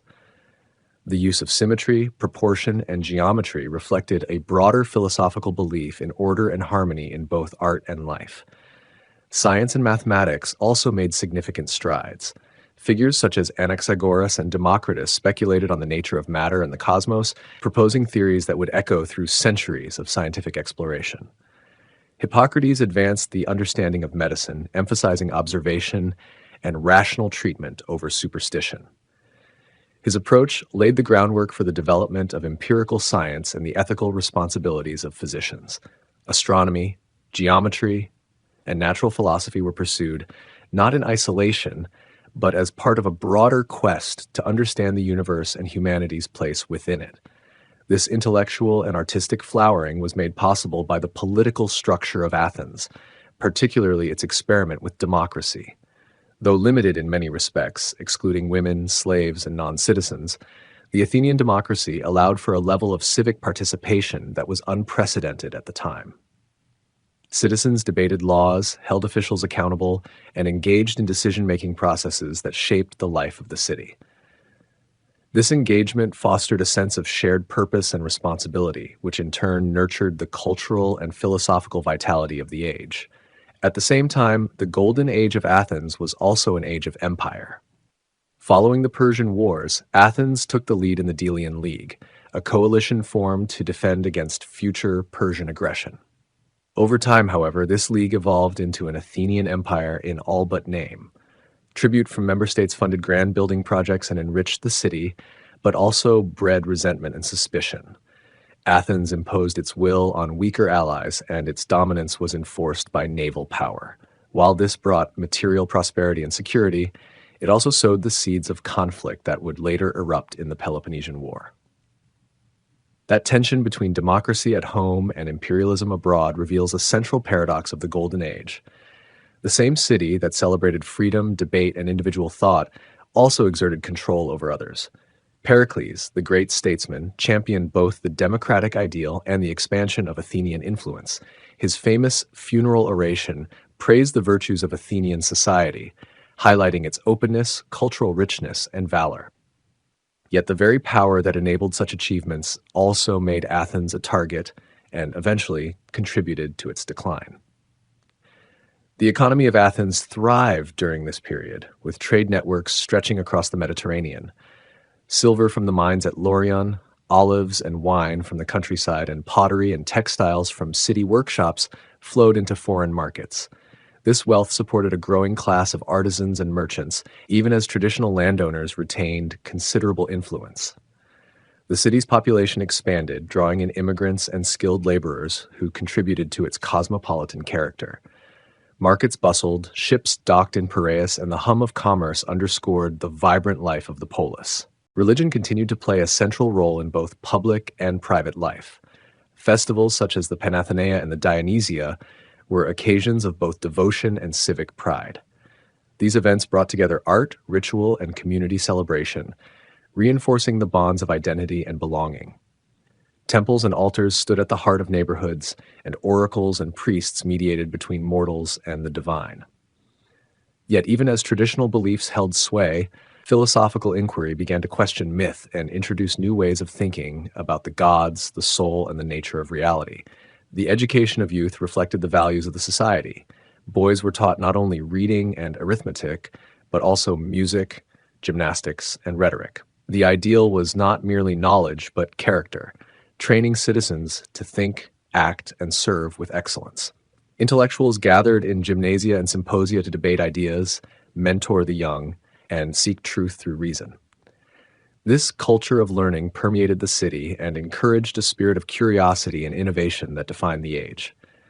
Women, though largely excluded from public life, played crucial roles within the household and religious spheres. They managed domestic affairs, participated in festivals, and maintained family lineage. Some, such as the philosopher Aspasia, challenged social norms and engaged with leading thinkers of the time. Their presence, though often muted in historical accounts, was essential to the functioning and continuity of Athenian society.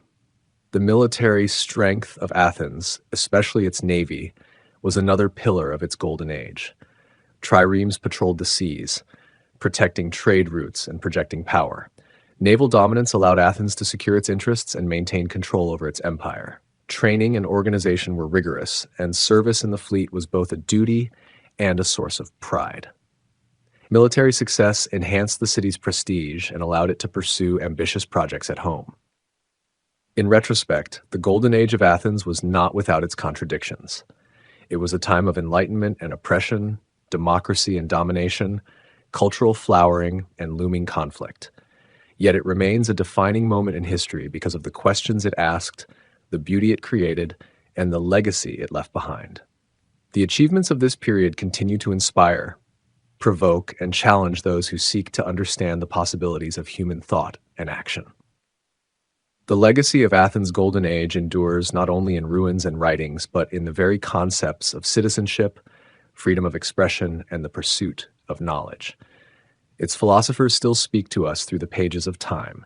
Its art continues to evoke admiration, and its dramas still echo with truths about the human experience. Though the age was eventually brought to a close by war and political upheaval, its influence survived and found new life in later cultures and civilizations. Indeed, the vision of Athens as a beacon of reason, beauty, and civic virtue persists to this day. Its example invites both admiration and caution, a reminder that greatness can flourish in the space between idealism and power, and that the search for wisdom, though fraught with difficulty, remains one of the noblest pursuits of any age. Greek science and mathematics, pioneers of thought. In the ancient world, few civilizations left as profound a legacy in the realm of science and mathematics as the Greeks. Their intellectual pursuits were not limited to practical knowledge, but extended into deep theoretical insights that laid the groundwork for future scientific revolutions. Greek thinkers approached nature with a sense of curiosity and logic, seeking patterns, causes, and explanations behind observable phenomena. Unlike other ancient cultures where science remained closely tied to religious or mystical interpretations, the Greeks began to untangle the natural world through reason and systematic observation. Their inquiries were not merely acts of discovery, but acts of creation, defining the rules by which we understand the universe.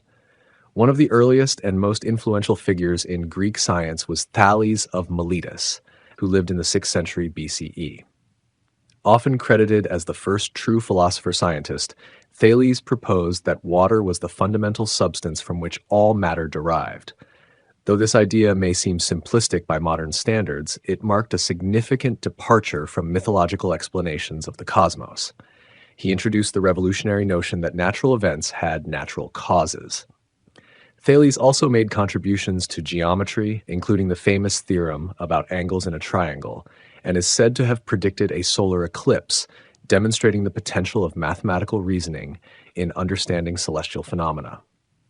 Following Thales, Anaximander expanded on his ideas by suggesting that the Earth floated freely in space without support, a bold theory that hinted at a primitive understanding of gravitational equilibrium. He also attempted to explain the origins of life and natural phenomena such as thunder and lightning in non-supernatural terms. His work represents one of the earliest attempts to construct a comprehensive model of the universe based on rational speculation rather than divine intervention. Perhaps no figure exemplifies the Greek spirit of mathematical inquiry better than Pythagoras. Born around 570 BCE, Pythagoras founded a school that combined religious teachings with mathematical studies. His followers believed that numbers held the key to understanding the cosmos.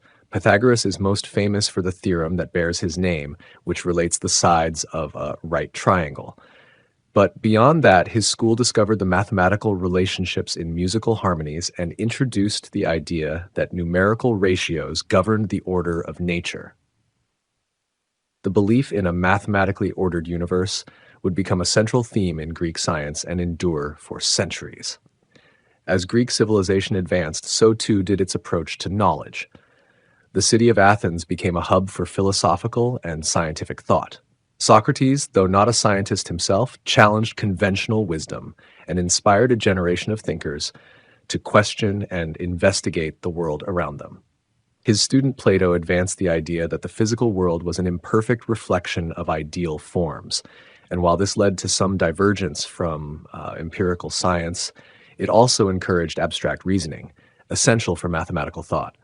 Plato's student Aristotle marked a turning point in Greek science. Unlike his predecessors, who leaned heavily on speculative theory, Aristotle insisted on empirical observation and categorization. He classified animals based on shared traits, creating a primitive form of biology. He also proposed physical theories regarding motion, cause and effect, and the elements. Though many of his conclusions were later proven incorrect, Aristotle's insistence on observation and logic influenced scientific methods for centuries. His works in physics, zoology, and metaphysics became foundational texts in both the Islamic Golden Age and the European Renaissance. Greek achievements were not limited to natural philosophy. In Alexandria, Egypt, which became a major center of Hellenistic learning, science flourished. The Library of Alexandria housed countless scrolls and manuscripts, and scholars from across the Mediterranean gathered to study. Among them was Euclid, a mathematician whose work, Elements, became the most influential textbook in the history of mathematics. It systematized earlier Greek knowledge and presented geometry as a logical structure built from a few basic axioms. Euclid's clarity and rigor influenced not only mathematics, but also the way logical thought was approached in other disciplines. Another towering figure of this era was Archimedes of Syracuse. A brilliant inventor and theorist, Archimedes made lasting contributions to geometry, calculus, and physics. He devised formulas to calculate the areas and volumes of irregular shapes and introduced the concept of limits, foreshadowing integral calculus. His work on the law of the lever and buoyancy laid the foundations for classical mechanics. Archimedes was not confined to theoretical musings. He applied his knowledge in practical ways, designing siege engines and mechanical devices that amazed his contemporaries. His blend of practical engineering and theoretical insight set a precedent for later scientists. In astronomy, Greek thinkers also made pioneering advances. Aristarchus of Samos proposed a heliocentric model of the universe, suggesting that the Earth orbed around the Sun, an idea that was dismissed in his time but anticipated later discoveries by Copernicus. Hipparchus created star catalogs and discovered the precession of the equinoxes, while Ptolemy, centuries later, wrote the Almagest, a comprehensive treatise on planetary motion.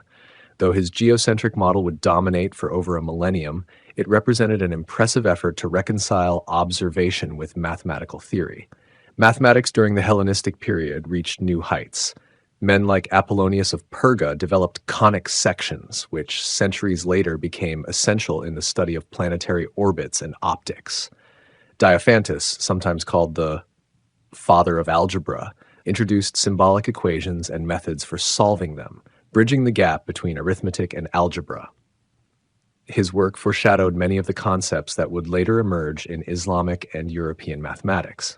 What made Greek science and mathematics unique was not merely the accumulation of knowledge, but the philosophical approach behind it. Greek thinkers believed that the universe was knowable through reason and observation. They asked why things happened, not just how. They looked for patterns, developed proofs, and refined logic as a tool for uncovering truths. This intellectual spirit was essential to the later development of scientific disciplines in other civilizations. While Greek science did not always rely on experimentation as it is understood today, it laid the theoretical foundations upon which later scientific revolutions were built.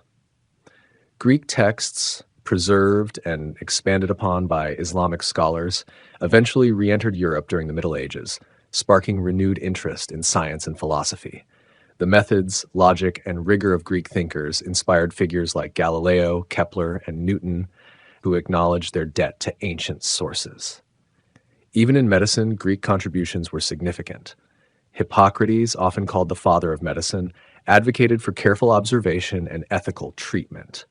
He and his followers sought natural causes for disease, challenging the belief that illness was a punishment from the gods. The Hippocratic corpus emphasized diagnosis, prognosis, and treatment based on clinical observation, setting a standard for future generations of physicians. Galen later synthesized medical knowledge into an organized system that dominated Western medicine for over 1,000 years. Greek contributions were not confined to major cities or isolated geniuses. They reflected a broader cultural commitment to education, dialogue, and debate. Public lectures, academies, and open-air discussions fostered an environment where new ideas could flourish. The respect for teachers and the written word ensured that knowledge was passed down and built upon. This spirit of inquiry, often supported by patronage from wealthy elites or state institutions, helped maintain a vibrant intellectual culture. Although the Greek scientific tradition eventually waned in the face of Roman expansion and changing political climates, its intellectual heritage endured. The fusion of Greek science and philosophy with later traditions created a powerful engine for human advancement. The clarity of thought, precision of language, and commitment to logical reasoning embedded in Greek work became the gold standard for intellectual achievement. Their legacy is not just in the facts they discovered, but in the method of asking questions and pursuing answers systematically. To understand the true influence of Greek science and mathematics, one must appreciate their vision of the universe as an ordered, intelligible system. This vision gave rise to a model of knowledge that did not rely solely on tradition or authority, but encouraged individual reasoning and collective verification. It is this approach that transformed the speculative musings of early philosophers into the structured, cumulative enterprise we now call science. Their ideas echo in every equation, every telescope, every laboratory. They taught humanity not just how to measure the world, but how to wonder about it, and how to pursue truth through the power of thought, religion and ritual, temples, oracles, and offerings. In the ancient world, religion was not merely a set of personal beliefs. It was a vibrant, structured, and essential part of daily life. Among the civilizations that left a lasting impression on religious practice, ancient Greece stands out with its intricate system of temples, oracles, and offerings. These elements were not just symbolic gestures or sacred architecture. They were expressions of a worldview that believed the divine shaped every aspect of life, from harvests to wars, births to deaths. Religion in ancient Greece was communal, binding the people to their gods and to one another in a web of rituals, responsibilities, and expectations. The Greeks viewed their gods as powerful, but not distant. The divine world was closely linked to the human realm, and it was through temples, oracles, and offerings that communication and connection with the gods were maintained. Temples served as the spiritual heart of Greek cities and sanctuaries. They were not simply places of worship, but physical manifestations of reverence, status, and civic pride. Constructed with precision and grandeur, temples were built to house the statue of the deity to whom the temple was dedicated. Each city had patron gods or goddesses, and their temples often occupied prominent locations such as the Acropolis or Central Square. These buildings were designed to awe, not necessarily to accommodate congregations, as communal worship took place outside. The inner chamber, or cella, was reserved for the cult statue and offerings. The architecture reflected divine order. Columns, symmetry, and proportion were not just aesthetic choices, but reflections of a cosmos believed to be structured and harmonious. The maintenance of these temples was a shared duty, involving both state funding and individual donations, further entrenching the role of religion in civic identity. Sacred precincts, or temenoi, surrounded temples and were themselves considered inviolable spaces. Stepping into such precincts was seen as stepping closer to the divine. These areas were used for sacrifices, festivals, and oracular consultations. Temples were not isolated entities, but part of a complex religious ecosystem. They stood at the center of rituals that were tied to agricultural cycles, political events, and personal milestones. In times of crisis, people would flock to temples seeking divine intervention, while during festivals, they gathered to celebrate their gods with music, dance, and processions. The religious calendar was packed with events, each with its own set of rites and expectations, ensuring that divine presence was a constant in the civic and personal rhythm of life. Oracles, on the other hand, represented a different yet equally vital mode of divine communication. They were the voice of the gods made accessible to mortals. The most famous oracle, that of Apollo at Delphi, drew pilgrims from across the Greek world. Individuals and states alike sought its guidance before making crucial decisions, be it launching wars, founding colonies, or resolving internal disputes. Oracular consultation was a formal process. Supplicants would bring offerings, purify themselves, and pose questions through intermediaries. The priestess, known as the Pythia, would enter a trance-like state believed to be induced by divine possession and utter cryptic responses. These responses were then interpreted by priests. Despite their ambiguity, oracles were respected and feared. Their pronouncements shaped history, as leaders weighed their decisions against what was perceived as divine will. The power of oracles lay not just in the content of their pronouncements, but in the belief system that surrounded them. The Greeks understood the gods as being capable of both favor and wrath, and divination was a way of navigating this divine landscape. Oracles did not guarantee success, but they offered guidance that was believed to align with divine order. The mystique of prophecy, the sacred rituals of consultation, and the collective memory of fulfilled predictions all contributed to the oracle's enduring authority. Other notable oracles existed in Dodona, where Zeus communicated through rustling leaves, and in Claros and Didyma, both centers dedicated to Apollo. These places, often nestled in remote and serene environments, reminded pilgrims that communion with the divine required both humility and effort. Offerings formed the third pillar of this religious structure. From simple votive gifts to elaborate animal sacrifices, offerings were a core expression of piety.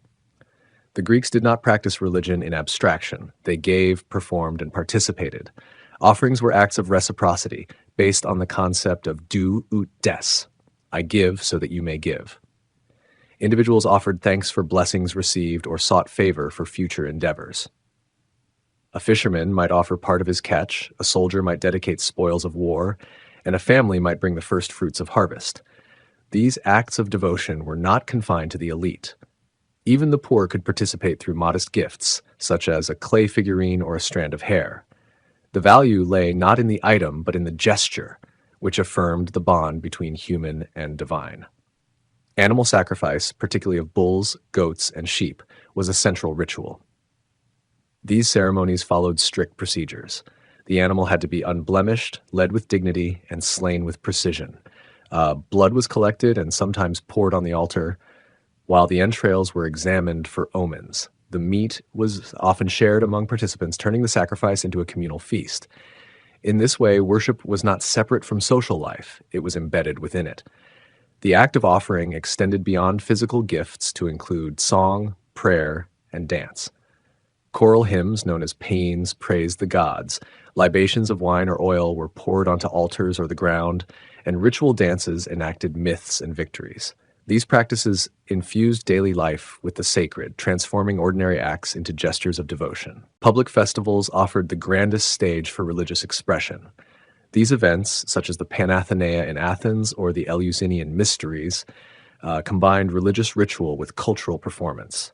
They showcased the wealth and piety of the city, reinforced communal identity, and reaffirmed the social hierarchy.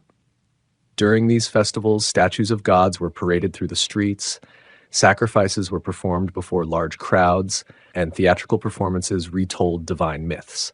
These spectacles were not passive, they required participation. Citizens were expected to attend, contribute, and celebrate. Even foreigners and slaves could be present in some rituals, underscoring religion's role as a unifying and inclusive force, albeit within the boundaries of social norms. The intertwining of religion and politics was particularly evident in temple sponsorship and priesthood appointments. Priests were not isolated ascetics, but prominent citizens, often selected from influential families. Their roles were not primarily theological, but administrative and ceremonial. They maintained temple rituals, oversaw festivals, and ensured that religious duties were performed correctly. In some cases, being a priest was a lifelong honor. In others, it rotated annually. The position carried prestige, and with it, responsibility. Failing to perform rituals properly could incur not just divine displeasure, but public criticism. Religious neglect was seen as a threat to the city's well-being. Conversely, exceptional religious service could elevate one's social standing. Thus, religion reinforced civic structures and created pathways to honor and influence. The physical remnants of Greek religious life, the ruins of temples, inscriptions of dedications, and sculptural fragments, still speak of a civilization deeply invested in the divine. These were not merely artistic or architectural achievements, they were spiritual landmarks. The Greeks believed that proper worship ensured cosmic balance.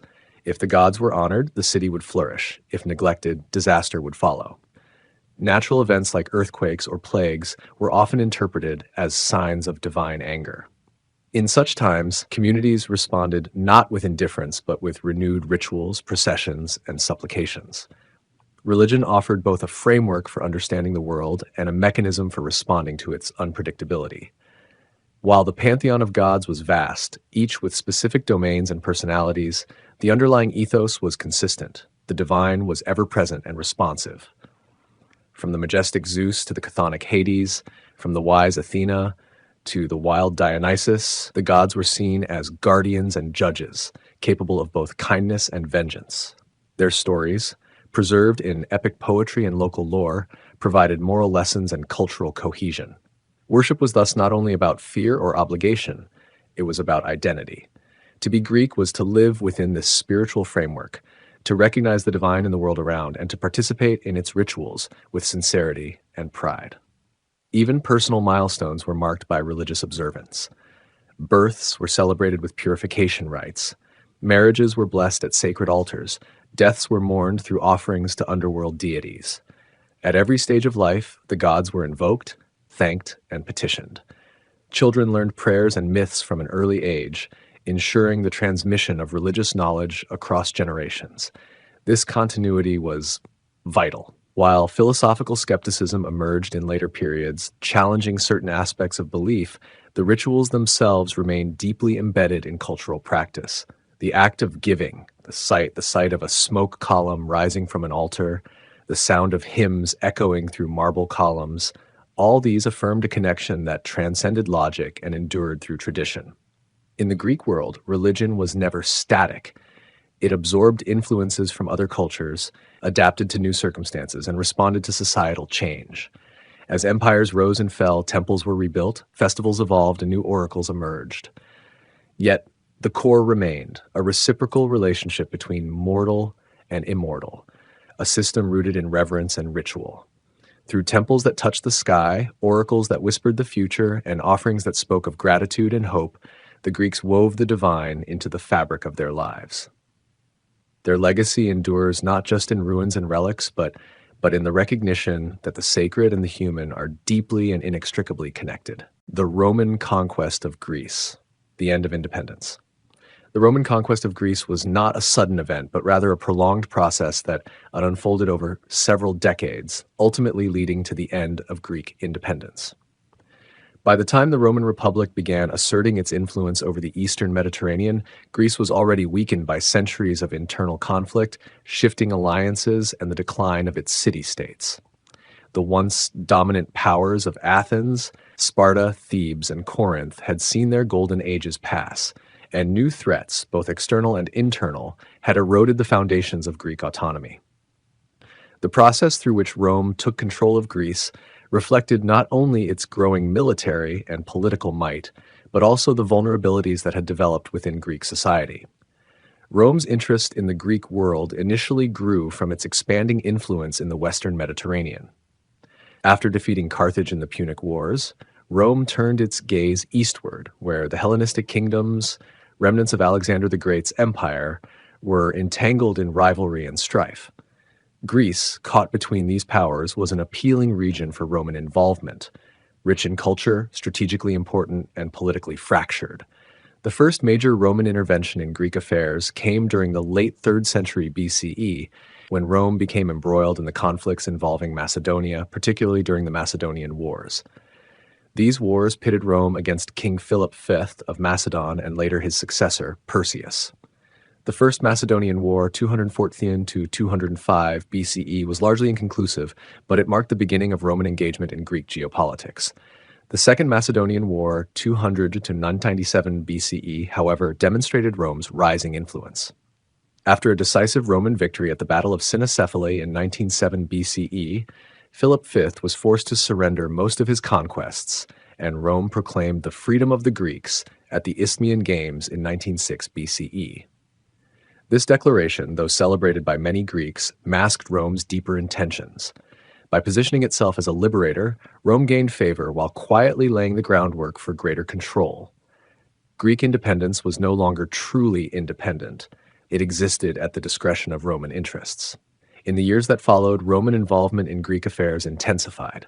The power vacuum created by the weakening of Macedon and other Hellenistic states invited further interventions. The Aetolian League, once a prominent Greek confederation, sought Rome's help against Macedon and later turned against the Romans themselves, only to be subdued in turn. The Seleucid Empire, under Antiochus III, attempted to challenge Roman influence in Greece, but was decisively defeated in the Roman-Syrian War, 192 to 188 BCE. Each conflict eroded the autonomy of the region further, as Rome imposed treaties and stationed garrisons to maintain order and ensure compliance. The final blow to Macedonian power came with the Third Macedonian War, 171 to 168 BCE, culminating in the Battle of Pydna. In this clash, the Roman general Lucius Aemilius Polis crushed the forces of King Perseus, leading to the end of the Antigonid dynasty. Macedonia was divided into 4 client republics, heavily restricted and monitored by Rome. This structure was designed to prevent any future resurgence of Macedonian power. Despite this victory, many Greeks continued to hope for a restoration of independence or a reversal of Roman dominance. However, the reality was that Rome had firmly entrenched itself in the political fabric of Greece. Resistance still smoldered in some quarters. The most notable example came in 1146 BCE when the city of Corinth led a revolt against Roman authority. This uprising was brutally suppressed. The Roman general Lucius Mummius razed the city to the ground, killing or enslaving its population and effectively ending any illusion of Greek sovereignty. The destruction of Corinth served as a grim symbol. It was not merely a military defeat, but the symbolic extinction of Greek independence. In the same year, Rome officially annexed Macedonia as a province, solidifying its dominance over the Greek mainland. The once proud city-states were now subject to Roman law, taxation, and governance. While Greece had lost its independence, Rome did not aim to erase Greek culture. On the contrary, the Romans admired Greek art, philosophy, and literature. Roman elites often sent their sons to be educated in Athens, studied the works of Plato and Aristotle, and adorned their villas with Greek sculptures. Greek language and ideas became deeply embedded in Roman intellectual life. This cultural admiration, however, did not translate into political autonomy for the Greeks. Rome's strategy was to integrate Greek excellence into its empire while maintaining strict control over its territories. The balance of power had shifted irreversibly. The transition from Greek independence to Roman rule was not uniform across all regions. Some city-states were granted a degree of self-governance, especially those that had remained loyal or strategically important. Athens, for instance, retained some of its traditional institutions and continued to be a center of learning. Yet even these privileges were subject to Roman oversight and could be withdrawn at any time. The illusion of autonomy often concealed a deeper dependence on Roman favor and compliance with imperial objectives. This period marked a new chapter in Greek history, where the glories of the past stood in contrast to the realities of subordination. Over time, the administrative systems of Rome replaced the fractured local structures of the Greek world. Provincial governors, Roman roads, and military fortifications spread throughout the land, linking Greece more tightly into the Roman framework. The Greek aristocracy adapted to the new order, with many seeking Roman citizenship and titles. Collaboration became a means of survival and advancement, as resistance was futile in the face of Roman superiority. Despite occasional outbursts of rebellion, such as those led by local strongmen or idealistic philosophers, the general trajectory was one of accommodation and assimilation. Greek religion, festivals, and local customs were largely preserved under Roman rule, though they were often incorporated into the broader Roman pantheon. The pragmatic tolerance shown by Roman authorities allowed many aspects of Greek life to continue, albeit within the boundaries set by imperial policy. Temples were maintained, oracles still consulted, and athletic competitions held. Yet the underlying power now rested with Rome, not the assemblies of Greek citizens or the councils of city-states. The soul of Greek civic independence had been extinguished, even if the outward forms remained intact. Economically, Greece underwent significant changes under Roman control. The imposition of Roman taxation and the exploitation of local resources contributed to a reorganization of agricultural and commercial systems. Roman demand for goods such as olive oil, wine, and fine pottery created new markets, but also tied Greek production to the needs of the empire. Wealth accumulated in the hands of a few elites aligned with Rome, while rural populations often bore the brunt of economic pressures. Slavery increased, and land ownership patterns shifted in favor of those with Roman connections or political leverage. The dream of independent prosperity faded as Greek cities became economically dependent on Roman stability and networks. Socially and culturally, the interaction between Greeks and Romans produced a complex legacy. Greek teachers and philosophers found employment in Roman households, and Greek theater, literature, and science continued to influence Roman society. However, this exchange occurred within a context of inequality. Greek intellectuals were respected for their knowledge, but rarely granted political influence. Their role was to enrich Roman culture, not to guide its policies. In many ways, the fate of Greece under Rome was one of proud heritage overshadowed by imperial dominance. The legacy of Socrates and Pericles lived on in Roman lecture halls, but the political freedom they once cherished had vanished. The Roman conquest of Greece represents a turning point in Mediterranean history. It marked the absorption of a vibrant, diverse, and influential civilization into a broader imperial system.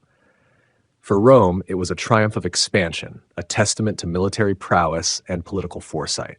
For Greece, it was a story of decline, of brilliance eclipsed by the weight of foreign rule. The memory of past greatness persisted in Greek minds, but the present was governed by the realities of subjugation. The polis was no longer the engine of civic life. The province was now the administrative unit of relevance. Yet in this new reality, Greek identity did not vanish. It adapted, transformed, and survived. The Hellenistic world that Rome had inherited became the intellectual backbone of the Roman East. Cities like Alexandria, Ephesus, and Athens continued to flourish as centers of scholarship, religion, and commerce. Even under Roman dominion, Greek contributions to art, science, and thought endured. This enduring cultural vitality gave Greece a unique place in the empire, not as a mere province, but as a wellspring of knowledge and tradition. Rome might have conquered Greece militarily, but in many ways, it was Greece that conquered Rome culturally. In the centuries that followed, Greece remained part of the Roman Empire, eventually becoming integrated into the Eastern Roman or Byzantine Empire. During this later period, the Greek language, Orthodox Christianity, and Eastern philosophical traditions would shape the contours of the empire. The echoes of classical Greece continued to resonate, but they did so from within the framework of imperial rule. The loss of independence was real, and its impact profound, but it did not extinguish the Greek spirit. Instead, it forced it into new forms, resilient, enduring, and subtly influential. Ultimately, the Roman conquest of Greece was both an end and a beginning. It ended the era of independent city-states and democratic experiments, but it also began a new phase of cultural fusion and political integration. The ideals of Greece, though no longer sovereign, found new expression within the Roman world. From politics to poetry, from philosophy to architecture, Greek influence permeated Roman civilization. The sword had triumphed over the scepter of the philosopher, but the voice of Greece would echo through Rome's marble halls for centuries to come. The independence of Greece had ended, but its legacy would live on. In the aftermath of conquest, the question facing many Greek communities was not merely how to survive, but how to redefine their place in a world now governed by Roman authority. This adaptation process was marked by a series of compromises, realignments, and gradual cultural mergers that unfolded over generations. The legacy of ancient Greece became a double-edged sword. On one side, a source of pride and continuity, on the other, a painful reminder of a lost freedom. The memory of their past glories, of city-states that once defied empires, philosophers who challenged kings, and artists who reshaped the world, now existed in stark contrast to the subservient role they played in the Roman order. With Greece transformed into a Roman province, local governance shifted significantly. While some traditional political institutions were allowed to exist in form, their power was hollow. Roman magistrates and governors held the true authority, and local councils could only advise or implement imperial decisions. This restructuring diluted the democratic traditions that had once flourished in cities like Athens. Civic participation became more symbolic than substantive, often reserved for elites who pledged loyalty to Rome. Over time, participation in Roman imperial institutions became a route for ambitious Greeks to advance their status, blurring the lines between cultural loyalty and political pragmatism. The urban landscape of Greece also began to change. Roman architectural styles, public forums, and amphitheaters started appearing alongside classical Greek temples and agoras. These new structures were not imposed brutally, but introduced through a process of cultural blending. In some cases, Roman officials financed the restoration or expansion of Greek temples, often dedicating them to both Roman and Greek deities. Such gestures were politically calculated, designed to win local support while reinforcing Rome's omnipresence. These hybrid spaces symbolized where identity was shaped by both inheritance and imperial expectation. Roman emperors often used patronage as a means to consolidate loyalty in Greek regions. By sponsoring games, festivals, and building projects, they inserted themselves into local traditions, casting their rule as a continuation rather than an interruption of civic life. Cities that remained loyal were rewarded with privileges, such as exemption from certain taxes or the right to self-govern minor matters. Others, especially those that resisted, were subjected to harsher controls and economic penalties. This variable approach to governance allowed Rome to maintain order while giving local populations a sense of involvement, however limited in their own affairs. The intellectual world of Greece, once independent and wide-ranging, now had to align with Roman political realities. Philosophers and teachers still commanded respect, but their survival increasingly depended on their ability to attract Roman patrons. Philosophical schools like the Stoics and Epicureans found new audiences among Roman elites who saw in Greek thought a means of refining their own cultural identity. While this brought Greek ideas into wider circulation, it also meant that intellectual life was filtered through Roman priorities. Original dissent or radical critique of power became rare, as scholars learned to temper their voices or risk being silenced. Despite this, the cultural dialogue between Greece and Rome remained robust. Greek tragedies continued to be performed in Roman theaters, and Greek texts were copied, studied, and preserved by Roman scribes. Poets and historians wrote in Greek and Latin, often blending elements of both traditions. This exchange created a shared intellectual space that extended far beyond the Aegean. Greek science, medicine, and astronomy influenced Roman technical advancements, while Roman law and administration reshaped the way Greek communities functioned.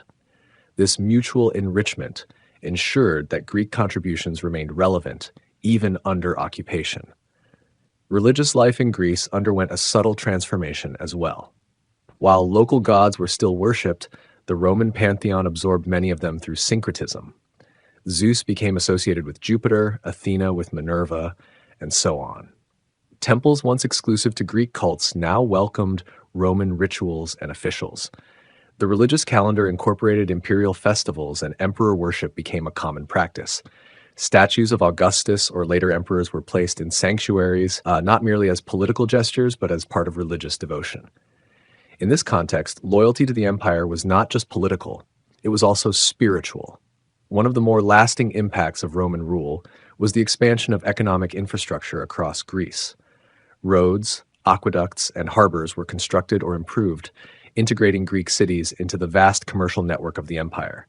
Trade increased and goods flowed more easily between regions.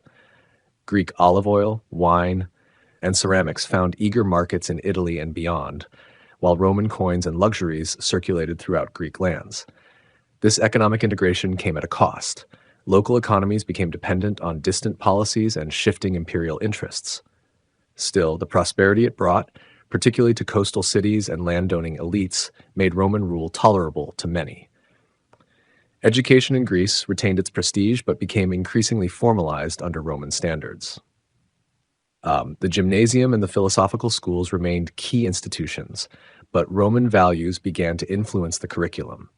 Rhetoric, law, and Latin were added to traditional studies of grammar, philosophy, and music. Greek educators traveled throughout the empire, and their methods helped shape Roman pedagogy. At the same time, wealthy Romans sought Greek tutors for their children, believing that a Greek education was essential to cultivating virtue and refinement. This elevated the status of educated Greeks, but also placed them in a servile role, guardians of a cultural treasure no longer their own. Over the centuries, resistance to Roman authority did not vanish entirely, but it shifted form. Instead of open rebellion, dissent appeared in satire, subtle critiques, and philosophical withdrawal. Writers like Plutarch and Dio Chrysostom explored themes of virtue, governance, and moral decay, implicitly commenting on the challenges of life under Roman dominance. These intellectuals were not revolutionaries. They sought reform rather than revolt. Their influence was profound, helping to shape the moral and ethical discourse of both Roman and later Christian societies. Through them, Greece continued to speak, even if in a new, cautious voice. As time passed, the division between conqueror and conquered blurred. The Roman Empire itself became more Hellenized, especially in the eastern provinces. Greek remained the dominant language in the eastern half of the empire, and by the time of the later emperors, many of them spoke Greek fluently and revered Hellenic traditions. The eastern capital of Constantinople, founded in the 4th century CE, was a Greek city in many respects, even as it became the heart of the Christian Byzantine Empire. The legacy of the Roman conquest thus evolved into a more complex story, one of initial subjugation, followed by cultural integration and eventual synthesis. In the end, the Roman conquest of Greece did not erase Greek civilization, it transformed it. Greek thought, religion, art, and education continued to shape the Mediterranean world for centuries, long after the armies that ended its independence had faded from memory. What had been political domination gradually became a partnership of cultural exchange, one that laid the foundation for Western civilization itself. Though the city-states were gone, and with them the institutions of ancient democracy and autonomy, their spirit lived on in the laws, philosophies, and literature that Rome adopted and passed down. Thus, the end of Greek independence was not the end of Greece. It marked a transition, a shift from self-rule to imperial subjecthood, from isolation to centrality in a wider world. The pain of that transition was real, marked by loss, destruction, and enforced submission. But the endurance of Greek identity, its ability to adapt, influence, and endure, proved greater than the armies that had subdued it. In the ashes of Corinth and under the shadows of Roman walls, the voice of Greece still echoed. And it would continue to echo, quietly but persistently, for generations to come. Spartan society and the code of discipline. Spartan society, forged in the rugged landscape of Laconia in ancient Greece, was unlike any other in the classical world. From the moment of birth, every Spartan's life was dictated by a strict and unwavering code of discipline. This code was not merely a matter of personal virtue. It was the very framework upon which the entire society stood. Designed to ensure military excellence, social unity, and unflinching loyalty to the state, the Spartan system was a collective endeavor that demanded total sacrifice of individual desires in favor of communal strength.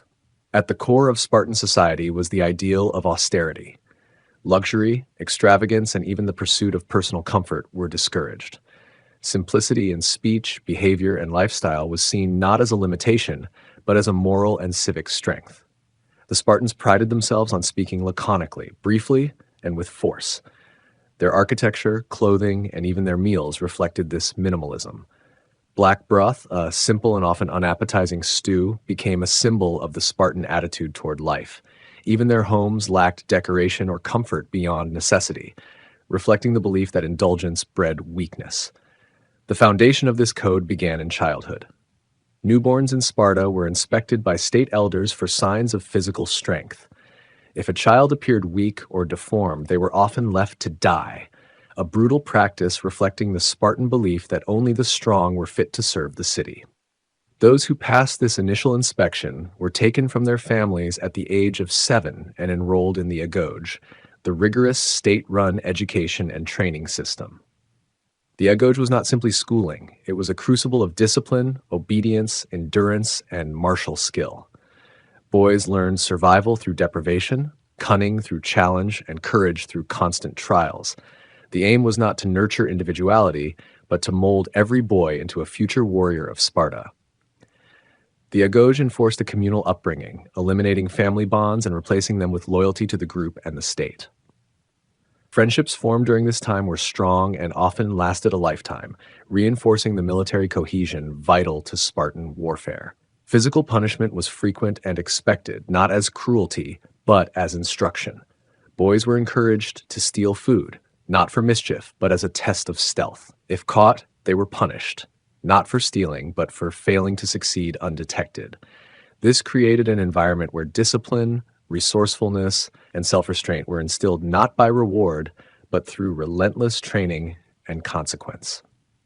Upon reaching adulthood, a Spartan male did not transition into personal freedom. Instead, he joined a military mess group, or syssitia, where he lived and dined with his fellow soldiers. Participation in the syssitia was compulsory, and failing to bring one's share of food from the helot laborers could lead to exclusion, a disgrace tantamount to exile. Even married men continued to live primarily with their mess group, visiting their wives in secret. Marriage was encouraged, but romantic affection was secondary to the state's priority of producing strong offspring. Children were considered children of the state, not of the household. Spartan women, though not subject to the Aegoge, were also raised with a fierce code of discipline. They were educated, trained in physical fitness, and taught to value strength and courage. Unlike many of their counterparts in other Greek city-states, Spartan women held considerable autonomy and respect. They managed estates, gave birth to warriors, and were expected to uphold the values of Sparta with as much devotion as men. A Spartan mother's words to her son, "Come back with your shield or on it," reflected the society's unforgiving demand for bravery and loyalty unto death. Central to Spartan life was the unwavering commitment to warfare. Sparta was not merely a city, it was an army. Every male citizen was a soldier first and foremost, with his life shaped entirely around readiness for battle. The city's population was split into rigid categories: the Spartiates, or full citizens, the Perioikoi, free non-citizens who handled trade and craftsmanship, and the Helots, the subjugated class forced into agricultural labor. The Helots vastly outnumbered the Spartans, and their presence created a permanent internal threat. This threat only reinforced the need for Spartan men to remain in constant training, alert, and disciplined. Their vigilance was not only against foreign enemies, but also against possible uprisings from within. The Spartan military machine was built upon cohesion, simplicity, and discipline. Hoplites, armed with spear and shield, fought not as individuals, but as an unbreakable unit. The famous phalanx formation relied on mutual trust and precise coordination, something drilled into Spartan warriors since youth. Each man's shield was not just for his own protection, but for that of the man beside him.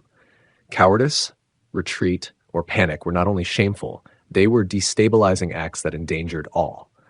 As a result, Spartan law imposed severe penalties on those who failed in battle. Survivors of disgraceful retreats were ostracized, stripped of their civil rights, and subjected to constant humiliation. The shame was so intense that many chose death over the loss of honor. Despite its severity, the Spartan code also instilled a profound sense of belonging. Spartans believed they were part of a lineage and mission greater than themselves. This shared identity transcended personal ambition, class competition, or political division. In fact, the Spartan constitution, attributed to the semi-mythical lawgiver Lycurgus, sought to eliminate material inequality and prevent corruption through radical measures. Coinage was deliberately made cumbersome to limit accumulation of wealth. Luxury goods were banned. The state discouraged any form of private splendor, reinforcing a sense of collective equality among the Spartiates. This rigid structure had its price. Innovation, artistic expression, and intellectual pursuit were stifled. While other Greek city-states flourished in literature, science, and philosophy, Sparta deliberately turned away from such activities. Their poets celebrated war. Their laws restricted travel and contact with foreigners. Their architecture remained plain, their public spaces functional. This cultural sacrifice was accepted as necessary to preserve the clarity and strength of the Spartan way. Discipline was not just a personal ethic, it was the wall that kept Sparta from decay. Sparta's unique approach won it both admiration and fear from the rest of Greece. Its victories in battle, most notably its leadership during the Peloponnesian War and its crucial role in defeating the Persian invasion at Thermopylae and Plataea, reinforced its military legend. Yet it was precisely the rigidity of the Spartan code that eventually led to its decline. With so much emphasis placed on a narrow definition of citizenship and constant military readiness, Sparta struggled to adapt to changing political and economic realities.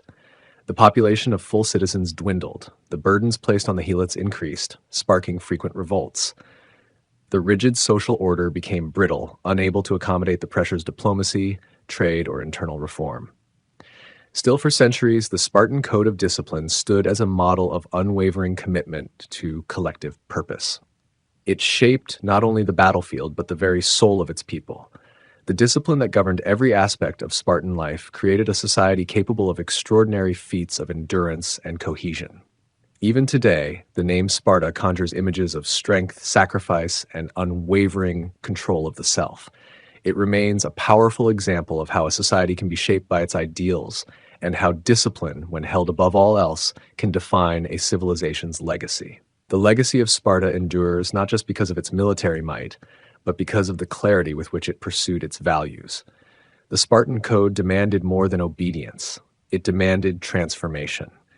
Each citizen was expected to subordinate individual desire to the collective good, to embody courage not as a momentary act but as a way of life. In every word spoken, every meal consumed, every child raised, and every battle fought, the rhythm of Spartan life was set by the beat of discipline. In this, the Spartans achieved a unity and identity rarely matched in human history. Their discipline, while often harsh and unforgiving, created a society where fear was conquered, loyalty was sacred, and weakness was purged. Even in decline, the memory of Sparta inspired future generations, from Roman admirers of Spartan simplicity to modern students of military history. Their austere traditions, relentless training, and unwavering code of honor remain etched into the annals of history. Though the walls of Sparta have long crumbled, its ideals, hardened by iron and fire, continue to echo as a symbol of discipline carried to its furthest extreme. Yet, to fully grasp the depth of Spartan society and its code of discipline, one must consider how every institution and interaction served to reinforce the collective identity. Even religious observance in Sparta differed from that in other Greek cities. While piety was not neglected, it was channeled through a lens of utility and state reinforcement. Festivals like the Carneia served both religious and martial functions, ensuring that religious observance did not detract from military readiness. The gods were honored, but always with a practical undertone. The divine was respected insofar as it aligned with Spartan strength and order. The rigid Spartan social hierarchy was carefully maintained not only to protect the elite warrior class, but to ensure absolute control over the state's resources and obligations. At the top were the Spartiates, the warrior citizens who enjoyed full political rights and bore the responsibility of perpetual military service. Beneath them were the Perioikoi, inhabitants of surrounding territories who engaged in commerce and manufacture, but were excluded from governance. They were essential, supplying Sparta with tools, armor, and goods, but their status was always subordinate. At the base of this structure were the Helots, the enslaved agricultural class that bore the brunt of Spartan economy. These men and women were brutally oppressed to prevent rebellion, a reality that led to one of Sparta's most chilling traditions, the Cryptia.